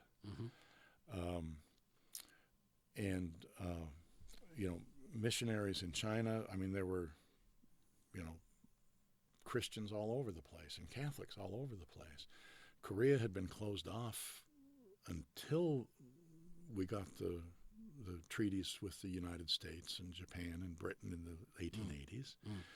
And missionaries weren't directly allowed in, but turns out that some of the first diplomats were actually missionaries. Underwood came as a teacher, even though he was an ordained minister, but he didn't come on a missionary visa. They were coming in the cloak of... Well, it was coming under the guise of education and whatever, and times had been such that King Kojong was willing to deal with that. There had been such a backlash against his father's closed society. I think Queen Min probably had a lot of that progressive influence on the king. But when the missionaries had barely got here and were barely getting set up when you had the Kapsin coup, and Queen Min's cousin was severely injured in the fight, and there was nothing that could be done by Korean medicine for that. So he was wounded severely. In desperation, they called in the doctor from the U.S. legation, and he was able to save the prince's life with Western medicine. It didn't take too long for the king to kick out all the Korean doctors from the palace, and he adopted and designated this man as the royal physician. Well, not a lot of Koreans like that, but when you have the king beside you, there's a lot of work you can get done in that kind of a system. But those early missionaries valued, the only way to teach people Christianity was to educate people to be literate. And because women were the least educated, they started developing a system of Bible women. They couldn't call them preachers because they were women. And they couldn't call them deaconesses because in those days they weren't letting women do any of that stuff in the Presbyterian or Methodist churches. And so they had these probably hundreds of women who had been taught to read and write Hangul. Parts of the Bible were being published in Hangul so that they could be read, and they were being taught by the missionaries and the missionaries' wives what these Bible stories mean, and et cetera, et cetera. And then their job was to go teach other women to read, and the Bible was their only textbook they had in Hangul at the time. There were some racy novels available on the market, but that was not, polite people didn't look at those. And so they built this foundation of education. Even the Western medicine stuff was an educational thing. It wasn't, our medicine's better than your medicine, but here's a different approach that we have. And the king said, well, it worked for my wife's cousin, let's try it. I mean, it was really not a big operation at first. It was a tiny place. And that first medical stuff eventually became what we know as Severance Hospital now. Right. Which is so big it's scary to even go in the building. But I get what you're saying now, why it was so influential in Korea. It took me a while. It's because it was proximity to the royal family, to Kojong. I think that was the key. Had that incident with Prince Min not happened, it may have been a slower slog, a harder slog down the road. But they didn't set up congregations of churches for Koreans until later. The foreign missionaries had their own congregation that they were attending in one of their homes in Jeongdong, where they all lived, and they didn't invite Koreans to come to church. They tried to develop a church in Korea which had not been tried in China or Japan. One missionary in China had proposed the idea and tried it in a limited way. We call it the Nevius method. John Nevius was a Presbyterian missionary in China, in Shandong province. And after 150 years of Chinese missionaries, there still weren't any Chinese pastors, or of missionaries in China, there still weren't Chinese pastors. Nevius said that something's wrong with this. And as he analyzed the situation, he said there's three things that needed to happen, but it hasn't happened. The church needs to be self-governed by its own people, not by the outside missionaries. Needs to be self-funded by tithes and offerings, not by outside money being sent in from rich Western countries. And it needs to be self-evangelized. The local people need to be evangelizing, not us foreigners. And Nevius tried that for a limited time before it was finally canceled by the Mission Society. But the Underwood and the other folks here in Korea thought, that might work here. So they adopted that method in the late 1800s. It had been so far, village somewhere said, oh, we need to build a church, please send us money. And they used to send the money. Well, but we need a pastor, so send a missionary to come and preach to us. And, well, we only have so many of us, And so once they had a big meeting, and they brought Nevius over from China to talk with them for several weeks. And they voted, and the Presbyterian missions here in Korea decided they would adopt that method. And so when a village said, hey, we need to build a church, send us money, the missionaries here would say, well, I say here, the foreign missionaries in Korea, because they weren't all in Seoul. Actually, Pyongyang was a bigger operation than Seoul was at the time. Jerusalem of the East. The Jerusalem of the East was a nickname, yeah. Well, we don't have any money to send, but if you'll get all the lumber together and all the plaster and stuff ready, 5 of us will come up and help you build it. And lo and behold, the villagers could pull together all the stuff they needed. The missionaries would go up, and they'd spend a week, and they'd erect a humble, thatched roof building at first, maybe in some cases. The first Korean ministers weren't ordained until the missionaries had been here for about 25 years. It took a long time. But they finally started doing that. And then I forget just exactly the timeline, but up until 1900, there were only 40 church buildings in Korea. Between 1900 and 1925, there were 800 more. That had all been built with local stuff. The first 40 had been built with overseas money. So they're using this new method. So they're using this new method. Nevius method. And somebody would say, oh, I feel I'm called to be a pastor. Well, okay, you keep your job, keep working. When you get 25, 30 people together, then we'll consider your application. If you want to be a pastor bad enough, you really feel a call, you'll do it. And people started doing it. And they started investing in the training. And so the education went from secular, ordinary education to get people literate and up to speed with science and all of that stuff. Then you start the theological education, and they set up seminaries early on. And most of the guys that were here in Seoul were professors at the Pyongyang Theological Seminary. Horace Underwood I was the president of the Pyongyang Theological Seminary, as well as one in Daejeon. Now, how they did that work, I don't know, because you didn't have telephones, you didn't have cars. They were riding horses back and forth or whatever. But somehow or another, they got this system going.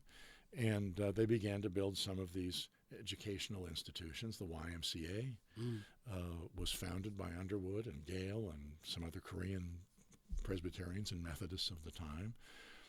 Lee Seung-man, the first president, went to school in the Methodist school. When he wanted to be baptized, he went to Gale and said, brother, can you baptize me? And Gale said, and Gale's church still exists. The congregation still exists on Taeangno, the Yeondong Presbyterian Church. Gale was the first pastor there. Lee Seung-man comes to him. He's a teenager, and an older teenager. And Gale says, well, I'll baptize you, but, you went to the Methodist school, so you have to be a Methodist. Gale was Presbyterian. But the baptisms were equally recognized. Gale also helped Lee Seung-man get to the U.S. and made a lot of the first connections with the government officials in the U.S. because of his first wife's family connections. So, they're all together. When Horace Underwood, the first's grandson, was born, Horace number 3, Gale baptized Horace III at the Yundong Church. And that church is still there? Well, it's not the original building. The congregation's still there. The new building was built in the 70s or 80s, and they've added on, but it's in the same spot. And Gale lived on that property for almost 30 years, 35, 36 years. It's amazing how quickly and how deeply it's penetrated the Korean psyche, culture, politics, economy. It's pervasive, and I think Koreans recognize that the missionaries were always on their side, even during the Japanese time, because church services were still done in Korean. Despite the fact that the Japanese insisted that they couldn't use Korean at school at a certain point in that time. And the foreign teachers who were still here in the 40s, Horace Underwood II and III both were put in prison by the Japanese before they were finally kicked out of the country. And the prison they used was the former Methodist seminary that's up the hill from the Sodaemun prison.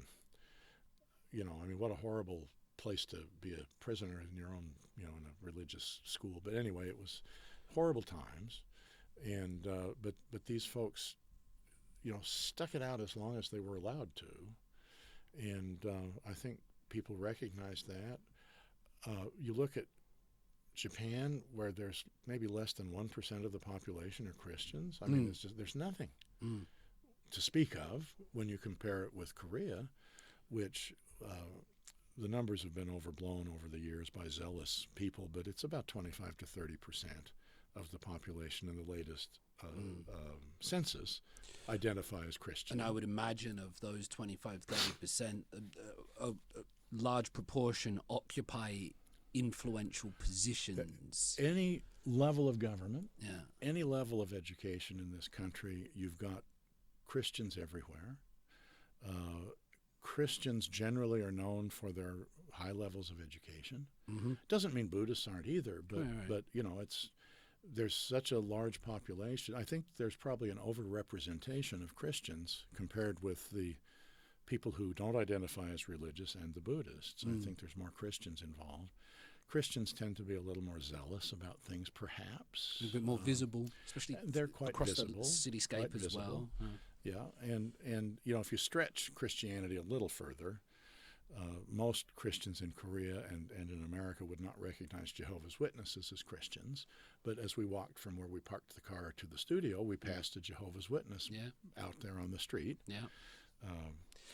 Koreans will sometimes do this. They'll say, "Are you Christian?" "No, I'm Catholic."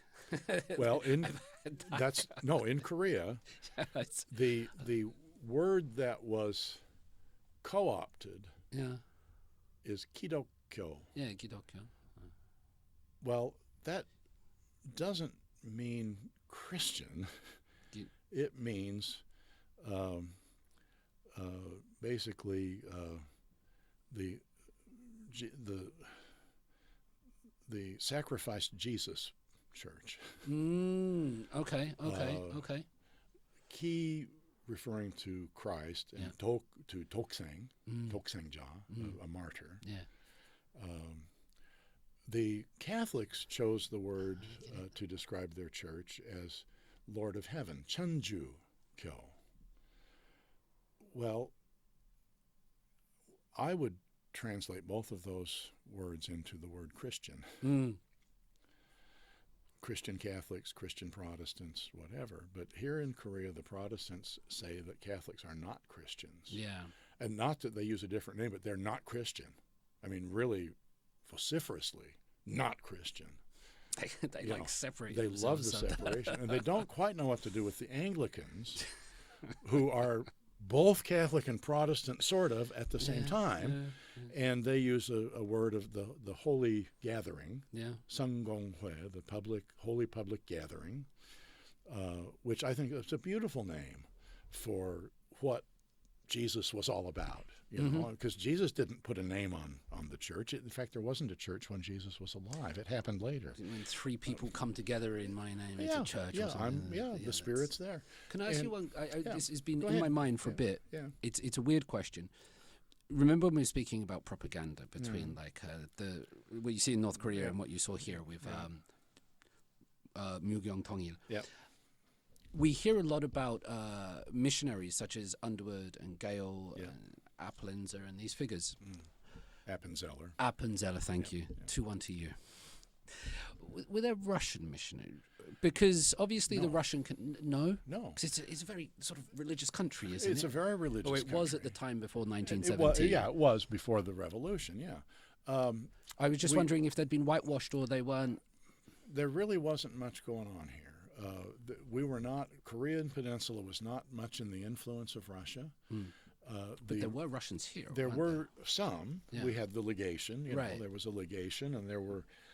Most of the Russians that were around were seafarers, and we have for a long time had an Orthodox church in Seoul to cater to what used to be a very small Russian community. It's gotten bigger in more recent times, but the Orthodox church was not so much a missionary church as much as the Catholics and Protestants were.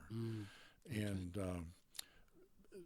Korea was mostly in the realm of Western powers, France, Germany, Britain, the U.S. Russia was not a big player in the Far East. And in the war between Russia and Japan, the Japanese sunk the entire Imperial Russian fleet in a few days. Yeah. So, Vladivostok was the furthest outpost from the empire that there could be. There was a Pacific fleet, of course. The Russians had a Pacific fleet. And it was a massive fleet. I mean, they were a powerful nation. But you don't see Orthodox missionaries in the same sense that we saw the Protestants and Catholics. The Catholics were also big on education, and especially the Jesuits. The Society of Jesus is the biggest educational society in the entire Catholic Church. And Sogang University here in Seoul was one of their institutions, modern institutions. But Park Chung-hee went there, by the way. She graduated from Sogang years ago. I didn't know that. You've got a smile on your face when you say that. It's the family was not Catholic. Yeah. Park Chung-hee identified as Buddhist. That's what I thought. Yeah. And it's like, but hey. There's all the talk of shamans. One of the best schools in the city, you're going to want your daughter to go there, especially when you're president. You don't have to worry about getting your daughter into any school. And she went off to France as well, didn't she? Which was very Catholic. She went to the Sorbonne. So. And she had to cut short her education, though, when her mother was killed. So. But, the Orthodox Church, you find the one congregation over in Mapo, near Kongdeok Sagori, Kongdeok Junction. Beautiful but small, but very Eastern, Russian-looking church buildings. Very lovely. And the liturgy of the Orthodox Church is just beautiful, I think. It's just the singing of the what we call Mass in Western world. They call it the Divine Liturgy in English in their tradition. It can be very beautiful, So the Protestants were pretty plain. The churches are little decorated mostly. And that's okay too. The Catholics never had quite the handhold here that the Protestants got, but they're still a sizable community. And they do have money. The cathedral in Myeongdong, even though it's now over 100 years old, it was a massive undertaking. And the newer buildings that they're building, the Anglicans are the same way. They have some phenomenally beautiful buildings that they've been able to build, but not the societal power that the Anglicans have. Less than 100,000 people in Korea, and yet their buildings are magnificent. Even the small parish churches out in the countryside are beautiful buildings. There's a focus around the spiritual things here that runs deep, and the churches. I think the churches that have been most successful have been syncretistic a little bit, to allow for a little bit of flexibility and Korean cultural stuff, and not just completely shutting the door to anything culturally that was Korean. The Catholics at first said, burn all your ancestor tablets, and Mixed families today are common. Yes. Mixed religious, mixed faith is common. I occasionally have church people ask me, what do I do? Most of my brother's family, they're Confucian, or they're not religious. They do the Chesa stuff. And I said, well, there's nothing wrong with you participating in honoring your deceased father. Mm-hmm. Oh, but we're Christians. We're not supposed to worship our ancestor. Well, you're not worshiping your ancestor, I don't think. Having dinner and talking to them is a bit different from dinner and worshiping false idols. It's really different than worship, I think. Yeah. So I'm probably on the more liberal side of that than most Protestants would be in this country. But I engage in it all, but I've seen family members who won't step foot into a temple or stay outside when people are doing Chesa and there are some. Yeah. I'm just open-eyed. Let's go. I want to see it all. Perhaps there was a wonderful line that I read. I think it was from Tudor. I'm rereading Daniel Tudor's book, where it says that Koreans are Confucian by day, they're Buddhist when they philosophize, and they're shamanists when they've got a problem. In that they'll go into. And I read that and I thought, and he, I think that's not too far off for many. In that sense, could we perhaps talk about Confucianism just briefly, because we had a little thing online. Well, I just while we're talking about worldviews. I was just saying you give them too much credit, but but I would love to just learn, because sometimes my students ask me, I think what's Confucianism? I think Professor? Confucianism, as it has been Neo-Confucianism, as it has been practiced in this country, has served mostly to put certain people down and elevate others. So I think the country might have developed very differently without that overlay of that hierarchical structure. If it had been a bit more egalitarian from the get-go. I mean, we had a society where you had the Yangban, the nobility, who were empowered by Neo-Confucianism to be in charge of things, and then you had everybody else. Yeah. And so we now have a modern society where we say, we need to preserve the hanok, the traditional Korean house. Well, hanok is not a traditional Korean house because most people didn't have one. Yeah. So how can it be traditional if only 1% of the population had one? This is called Yangbanhua, the Yangbanization of... It's the Yangbanization, you want to talk about gentrification. It's the traditional Korean house is a thatched roof, mud structure. House of the people. Because 99% of the people lived in nothing but that. So if you want to talk about what's traditional, and I think that whole Confucian overlay skews that sort of a thing, because if you're in the lower levels, you're not important. Yeah. And that still plays out today in business, even at church. He's an elder of the church. Elder name, I don't think Jesus meant for that to happen. I did something innovative in my church decades ago. I took the pulpit, from which only the pastor can speak, and I moved it down onto the floor of the church. Bravo. And invited everybody to come and take part in parts of the worship service. Many Presbyterian Methodist churches, they have two pulpits at front. This is where the pastor speaks. This is where everybody else talks. I'll have none of that. It's made a huge difference, because now women, children, young adults, all of them take part in the worship. They all speak from the same pulpit, because I'm only going to have one. I'm not going to have a second smaller pulpit for the lower people. Right. I'm not technically the pastor anymore, but I mean, that mindset is still there. And when I first moved that pulpit down off the platform to the level of everybody, people were horrified, because I did it during a worship service. A sense of the drama. We started the service, and we talked about the community of disciples, and there was a story in the Bible where Jesus' disciples are arguing, well, Jesus, when we go to heaven, am I going to be sitting on your right hand, and this and that and the other? And Jesus said, it doesn't work that way, guys. And so I said, I've been trying to think of how we can make our congregation more of a community, instead of you're all down there and I'm way back up here with the one or two elders who are praying or whatever. I said, so I think what we'll do is change our furniture arrangement here. And the pulpit was not too difficult to pick up by myself. So Had you practiced? Or? I'd practiced, Yeah, of okay, course. yeah. So I picked it up and I walked down the 3 steps to the main floor and put it right in the middle of the room. Oh no! Oh well, there were some gasps, audible gasps. It's like, oh, Pastor, what are you doing? Yeah. One woman says, what are you doing? And I said, well, we're going to rearrange our community.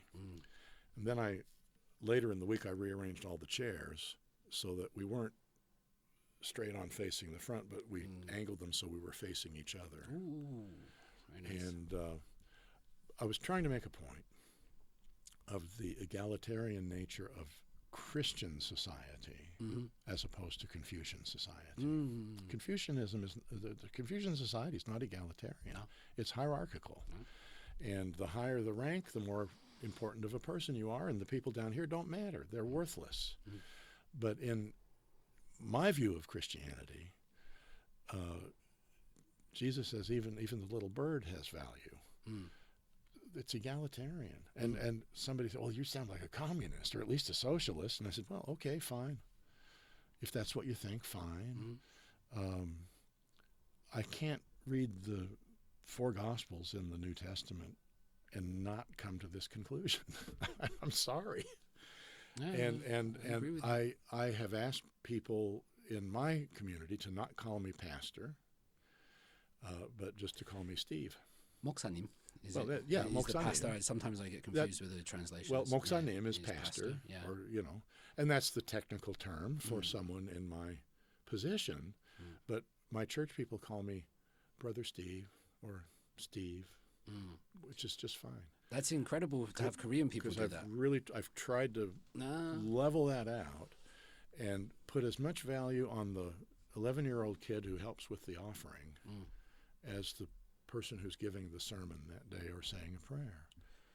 You know what's most amazing about this, Steve, is that you live that life, that I've seen you do that over the years, because it's very easy to have some all these nice words and just to preach these ideas but not live it and then live in an ivory tower or something. But I recently had a big fail in all of that, and I got crosswise with some folks who should be my friends who I've now alienated because I got frustrated and popped off when I shouldn't have. So it's not perfect.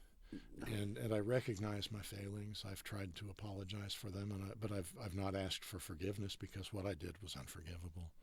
But I try, and I try every day. I try hard every day, and I don't always make it. And but for the grace of God, maybe I will eventually. But I try. I try to do what I say to others to do. I'm not always successful. All I can do is keep trying. Yeah. And I keep trying, and I feel horrible about what I did in my popping off to these friends of mine. But they're not ready to talk to me yet. This is a story that people listening won't know anything about, but this will come out. But it's okay. It's friends that I was working together with on a committee, and we got crosswise, and I was rude and boorish and disrespectful, and I acknowledge that. And one of these days they may be willing to speak to me. Right now we're not. I've kind of backed away and said, I need to regroup and rethink, and I need to heal myself. Why did I get so angry and pop off? There's something else going on. So I've been trying to do that, and but it's human. That's human. I'm not excusing myself by saying that. It's just, we're human, and we don't get it right most of the time. We get it right some of the time. Yeah. Get it wrong most of the time. And but I thank you for saying that, because that helps me heal a little bit from my hurt that I felt myself and caused. But it's genuine. But I've said it to you before. I do try, and I do. I'm not actively involved in, for example, in supporting being an ally with the LGBT +++ community, but I am on their side. I've introduced you to members of and the I've community, met some of that community, And I've talked with my folks at church, and again, I'm not really the pastor. I'm retired, but still, one of the group. And I said, when our doors are open, the church always says, visitors welcome or all are welcome. And I say, do we really mean all, or do we only mean some? And they, we mean all. And I said, so if a gay couple comes in hand, it'll be okay. Oh, well, I said, well, all or none. And as we've talked and thought, and they've said, well, yeah, there's no problem with that. We can do that. So, we've tried to be we don't have lots of those people coming to church because most of that community here in Korea have been ostracized from church, and they're very hesitant to come back for fear of what they have felt before. Yeah. There are some who are advocates in this country, Koreans, pastors, who are doing some good work that way. And maybe in the new year, as I regroup what I'm doing with my time, maybe I'll do some more community work there. I don't know, but with youth, with women, with different members of community, Steve, you've always done that work, and you were just talking about Confucianism and how that works in hierarchical things. And when we were speaking to the gentleman that set this studio up for us, and we were conversing all in Korean, all three of us, it was clearly established the rank between us. And it was clear, and how I was speaking to you, being deferential, and there was 1, 2, 3. I know, and I slipped right into that role. Yeah, it's just it's the nature of the language. It's the nature of how we fit into society, especially you and I as outsiders to the society originally. We're pragmatic. You do what everybody else does. That's how you learn. But I'm not going to call the gentleman who set this up, even though he's younger than me. Yeah. I'm still going to call him Sajangnim. Yeah. It's like in the old days when I first came, you'd go to a restaurant and Agashi, you'd yell at the woman to come over. I had so much trouble doing that. As a British man, just waiting to get their eye. I know. Come on. But these days we don't use Agashi. Now I say Imonim. So I said, well, what do I say to a guy? Yeah. Sajangnim. Something. 저기요. Yeah, Sajangnim. Or just say, 여기요. Yeah. Over here. That's it. And I've got lots of Korean friends, church friends and otherwise, and there's one family who have kids that are the same age as my grandkids in the States. And I'm kind of their grandfather figure because their Korean granddads died before these boys were born. So they've never known a grandfather, an older man, other than me. And I'm the same age that their grandparents, a little younger, but I'm as old as I'd be old enough to be their dad's father. But they don't call me Grandpa. In English, they call me Steve. Nice. And that's fine. Yeah. But in Korean, they call me Moksanim. Because that's what their parents have said. Yep. When you're speaking in Korean and your friends are here, you need them to know, and they need to be respectful of Steve. And I don't argue too much because it's not worth arguing about. But when sometimes these two boys will bring some of their friends to a church activity or something, and they come in, and sometimes they'll spend the night at my house. I've got spare bedrooms, and so there's places, and I've got a couple of bathrooms, so there's places for them. It's right by the church, so they can participate in this day-long activity.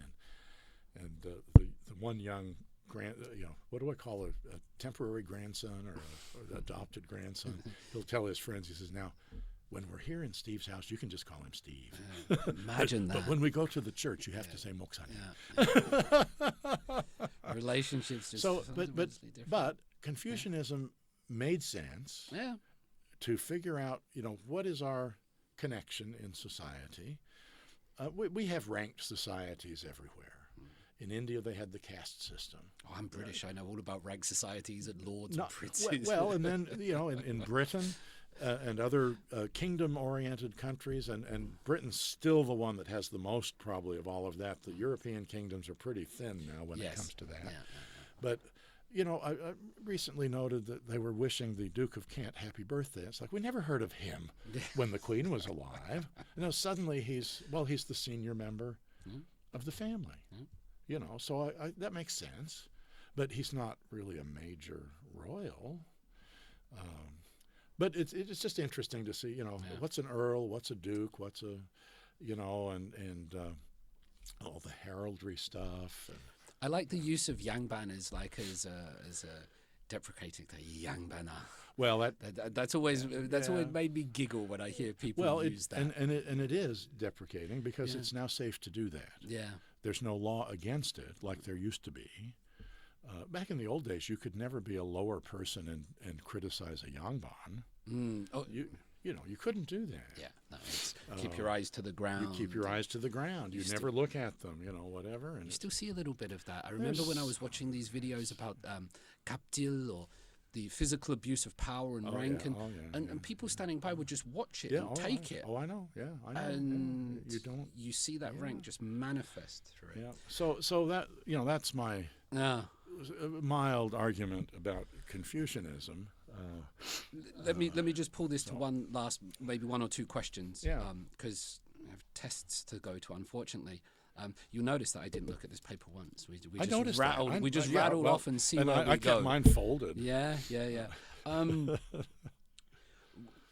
Can you tell me something about Korean youth? Because this connects to what we were just talking about, because you've genuinely shown an interest in Korean youth. And it's so important. I'm trying to get across this is not just good words or, these empty, shallow things, but when you do your talks, you've got young people, you've got young school children, you do things with high school essay competitions. Yeah. When I've got university students coming, you support them and give them the opportunities to speak. And so there's this genuine evidence history of you focusing on the youth, right? And not just like trying to train them as such, but trying to let them express themselves and speak up. Right. Can you speak to me just briefly about Korean youth, please, Steve? I suppose every generation could say there were troubled youth. I mean, I grew up during the hippie era, and marijuana was everywhere, and my cousins were all long-haired marijuana smokers, and that kind of thing. So really want to ask you on record whether we had troubled youth in the 60s and 70s. Kids today have so much demanding their attention, and I think school has become almost secondary to all these other things that are trying to get attention. The smartphone video game stuff that everybody's doing something with, and there's a lack of relational things going on because the relationships through Facebook or other social media aren't the same kind of relationships. We have followers, not friends. And, and it's when the best thing happens with kids at school is when they get the kids out there on the field playing soccer together, football. Soccer for my American people, football for the rest of us, because you're having to do things. And when you see a couple of young guys with their arms around each other walking down the street to the snack shop, it's like, okay, they're friends. They've got a connection. Yeah. And then they get their snacks and they pull out their machines and do their video games, sitting next to each other and not talking. I instituted a rule at my son's house: when we're eating dinner, we turn off the TV and we put our phones over on the counter. And I've got a lot of flack from even my son about that. But if I'm alone with the two grandkids and doing dinner, I say, no, we're turning off the TV. Yeah. My grandson was the biggest complainer about it. Oh, but I want to watch SpongeBob while we're eating. I said, no, I want to talk while we're eating. I'm only here for 2 weeks. Yeah. I got lots of catching up to do. Yeah. Kids in Korea, middle school kids have tests to pass to get to high school. High school kids have tests to pass to get to university, and their whole lives revolve around that. So when I've had opportunity, for example, with a school where we have a chapter of the RAS in Dongducheon. That's right. It just kind of happened. We didn't go after it. It happened, and we took the opportunity to do more. We've got a group of 12 high school kids up there who have an interest in Korean history, and we don't spend money to run this group. They're self-organized. There's a teacher who's their advisor, faculty advisor. That's important to have. in the school system. It sounds like the Nevis methodology. Well, it's a little bit. Yeah. They elect their own president. Connecting the dots. And, I keep in touch with the boy who's president, and suggest things. And I've invited him as president to come this year, especially since we got past COVID and we can get together. And, we had a lecture at the RAS lecture series a few months back with a retired Korean general. Yeah. General Chun In-bum. What a dude. And he's quite interesting. But I invited our president, high school senior, third-year high school student, to come down from Dongducheon and have dinner with the general and me, and then go to the lecture. And the general was fantastic with him. He's great. He just took this young boy and asked him questions and, well, what does your dad do? But General Chun, being a over 60 Korean commander, sent him on some errands to, go get me this or go get me that. But that, that's Korea. But he really was interested in this young boy and engaging him in conversation. And that's the kind of opportunities that I think are so valuable. Some have said, well, but these kids won't become members, and they got to go to college, they got to get jobs. It doesn't matter. We've planted the seeds. Yeah. We've introduced them to, and several of them came to our event at the British ambassador's residence. That's right. For a 18-year-old Korean kid to meet the ambassador of the United Kingdom and shake his hand at his official residence, wow. Yeah. That's a big deal. It is. Because that's an untouchable class. I mean, that's so far away from the normal experience. And to find out that Ambassador Crooks is just a really down-to-earth, nice guy, it's like, oh, he was friendly to me. And that's the kind Korean. of guy he is, and he speaks Korean he pretty used good. to live in North Korea. And so I've tried to encourage that group to, I go up once a year and spend an afternoon with a larger group of students, and we have an event together. Some of the others of the RAS have been able to do that too. And I think encouraging that kind of thing is really important. The essay contest for high school kids that we do at RAS, are the essays really quality writing? Not really. That doesn't matter. They're quality when you put it on a second or third grade of high school level. Yeah. They're pretty darn good essays. Yeah. But no, they're not graduate school stuff. They're only high school kids. What do you expect? Yeah. And the English isn't flawless. Okay, that's all right. Can they make a sound argument? And they have a limited space to do it.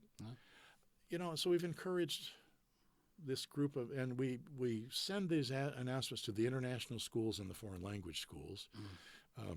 We just don't have the people and staff and stuff to send it to all of the high schools in the whole country, but it's a little start. We've benefited from our young adult series that we've had now 2 years in a row from students that you have at your 2 universities where you teach. And are they college kids? Yeah, they're college kids. They're not professors with degrees. They have no degrees. They're not professors, and so that's okay. And are their arguments fully developed and founded? Not always, but we've given this opportunity for them to get started. Yeah. And when you were in school, I know when I was in school, those kinds of opportunities were rare. I didn't give my first scholarly, I'll put that in heavy quotes, paper to a society until well after university. I never had the opportunity. It was the first time, and I'm in front of all these potential critics. And, had I had opportunities earlier on, might have been a little different story. I did okay eventually, but the opportunities are the best lessons. But that's what doing doing is where you learn, not just listening. Yeah. And when you can have a professor who's actually practiced the area that he or she's teaching, that's the best kind of professor, because often I've been in different classes in my educational career that professor will say, well, he says, the textbook says thus, and such, but, in real life it doesn't work that way. Yeah. And so you get that, the theory is one thing, the real life's another thing. And just being out there. And so through church I try to do that. by giving young people opportunities to read the Bible passage for the day, or help with the offering, sometimes even give the offering statement, you know, and with Royal Asiatic Society to provide opportunities for younger people to participate, even in a limited way, but to participate in a society that brings together, you know, people and has this history of some of the most remarkable individuals of Korean studies that have ever walked the earth. Those are all good things, I think. So I try. In every one, you put the pulpit down on the ground for people to join in, and you don't section it off or kick away the ladder once you've already climbed up. And I think many people are very consciously try to do that, or maybe unconsciously, but they try to. I think they focus too much on themselves. I don't know if I'll get this right, but I'll try to finish with one biblical phrase for you, which has always stuck with me throughout my life and helped me. Well, I think it's Matthew 7:3, which is, "It is easier to see a mote in somebody's eye than the big stick in your own." We're very quick to see other people's faults and flaws and pick them out, and without ever realizing what we might be guilty of ourselves. And I often have to remind myself of that. Me because too. I'm like, these people aren't good, but no. Yeah. Give them the opportunities, because that's how they learn. Raise them up and let them be better than us, higher than us. Raise them up even further than we've gone, I think. Two things I remember in that same vein. When you point a finger at somebody, how many fingers are pointing back at you? Oh, I like that. You know. Yeah. I like that. 3 fingers back at you. Yeah. And the other thing was a quote from Henri Nouwen, who was a Catholic priest in Canada, worked with disabled people all of his life in a special community house that he helped develop.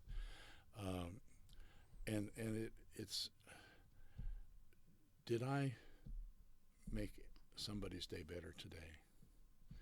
And for a long time I had this posted on my door, so every time I went out I saw it. And instead of being frustrated with the crowds, whether it be on the street or on the subway or whatever, it's like, you know, I can walk around with a smile on my face, and at the very least, people will be, you know, it'll be nice to see somebody smiling.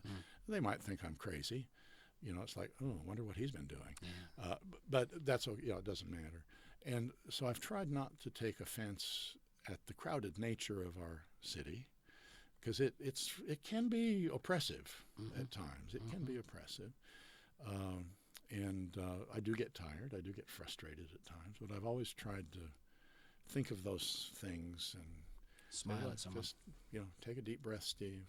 You know, and I don't take deep enough breaths most of the time. Make somebody's day better, Steve. Today, you've made my day better. Well, thank you. Mine too. Thank you, David. Appreciate that.